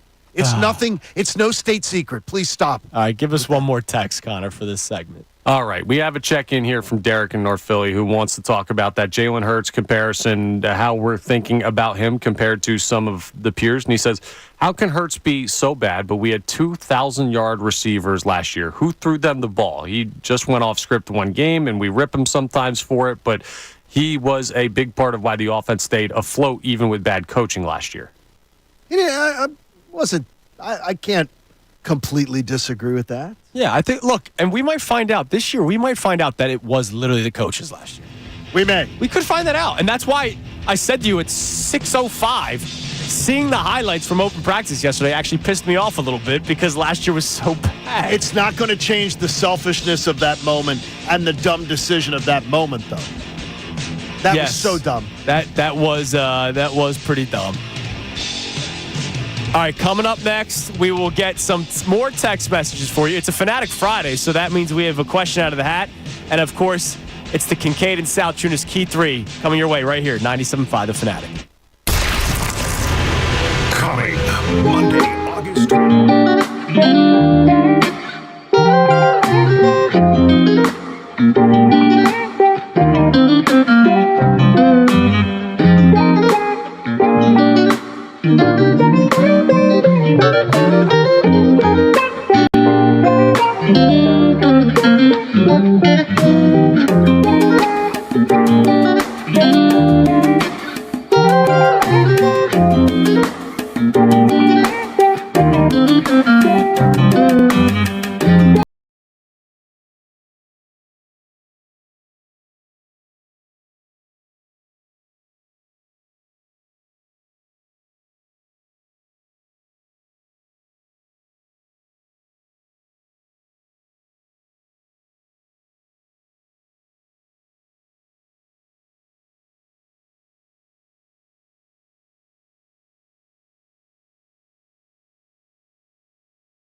46 on Kincade Salciunas, 97.5 The Fanatic on this Fanatic Friday.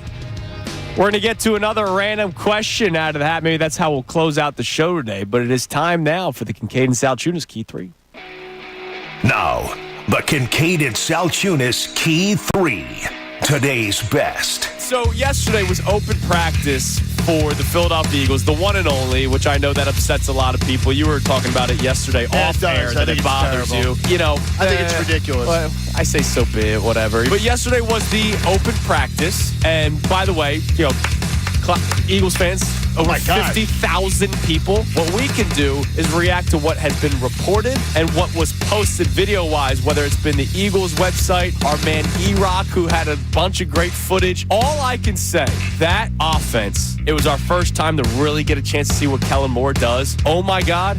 It's 6:04. No kids are up yet. It moved. Like, it was awesome. I would just say this. You can see so many things. I've done such a dork dive into Kellen Moore. I saw so many things that I saw on video, on watching YouTube clips and things about Kellen Moore, that I just said, okay, I see it, and I see it working with the Eagles players. Yeah. But the fluidity of it, the smoothness of it, the precise nature of it was glorious. Now, it's just a freaking practice. Yeah, and they're not tackling. Right, They're basically doing rough touch. But like, I get it. I'm going to tell you, it's glorious.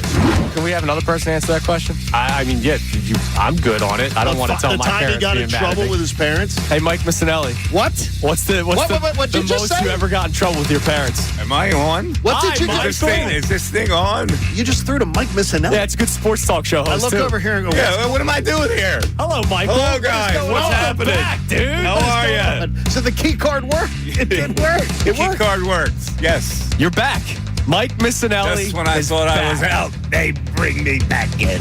So just let this offense cook, and I'm telling you, get him a big chef's hat, because Kellen Moore's cooking. Dude, it was skill. awesome to There's see. a lot of talent, too. And, well, yeah, a lot of talent. A lot of including Saquon Barkley. Like, we literally had a segment yesterday where I asked the question, have we not talked about Saquon Barkley enough? I feel like it happened. He signed. There was confusion with, like, why Howie Roseman this time was willing to spend money on a running back. But, dude, man, when I saw him either get a handoff when Jalen Hurts was under center yesterday, or if they were in shotgun and it was an RPO, or I saw plays where Saquon Barkley was lined up as a receiver and then moved in motion. Pre-snap motion is back, something that Nick Sirianni laughed at, scoffed at the media when it was even asked, and now it seems like it's going to happen every single play with Kellen Moore. I mean, there are so many different ways this offense can attack teams, and we said this last year. Like, we did. Yes, we did. Said the exact same thing. But the chef, as you mentioned, the cook that is in the kitchen being Kellen Moore and not Brian Johnson, who's just putting like fries in the little basket and saying, here you go. Yo, would you like to supersize this? No, I like fries. Like, like this is like we're now at a Michelin star restaurant. Oh, I love that. Like Kellen Moore is a Michelin star chef as opposed to last year's Brian Johnson, Nick Sirianni combination of just, you know, the fast food drive-thru. Jalen Hurts are really good. He looked good. There were some plays where he was able to do things with his legs. They ran. I saw one of the plays was a designed quarterback keeper. And again, nobody's going to try to take out the quarterback. He's wearing the red jersey, right? They're not tackling, period. But I saw him make a move on a defender. Again, the defenders are at least just trying to do two-hand touch. They couldn't even touch him. Like, he looked quick yesterday. He looked fast. He looked elusive, something that we didn't see a lot last year. You know what you're doing, and you know what I'm doing. What? We're pissing people off. Why? Those people who, you're looking through Eagles glasses. I want to hear from some of them today, too. Because I don't know how you could look at the array of offensive talent and the mastermind now that you got one of the best 5 offensive coordinators in the game, calling the plays, designing the offense, and you can't be absolutely super amped up for what we're looking at. The naysayer, to me, sort of can't exist today. I really believe that.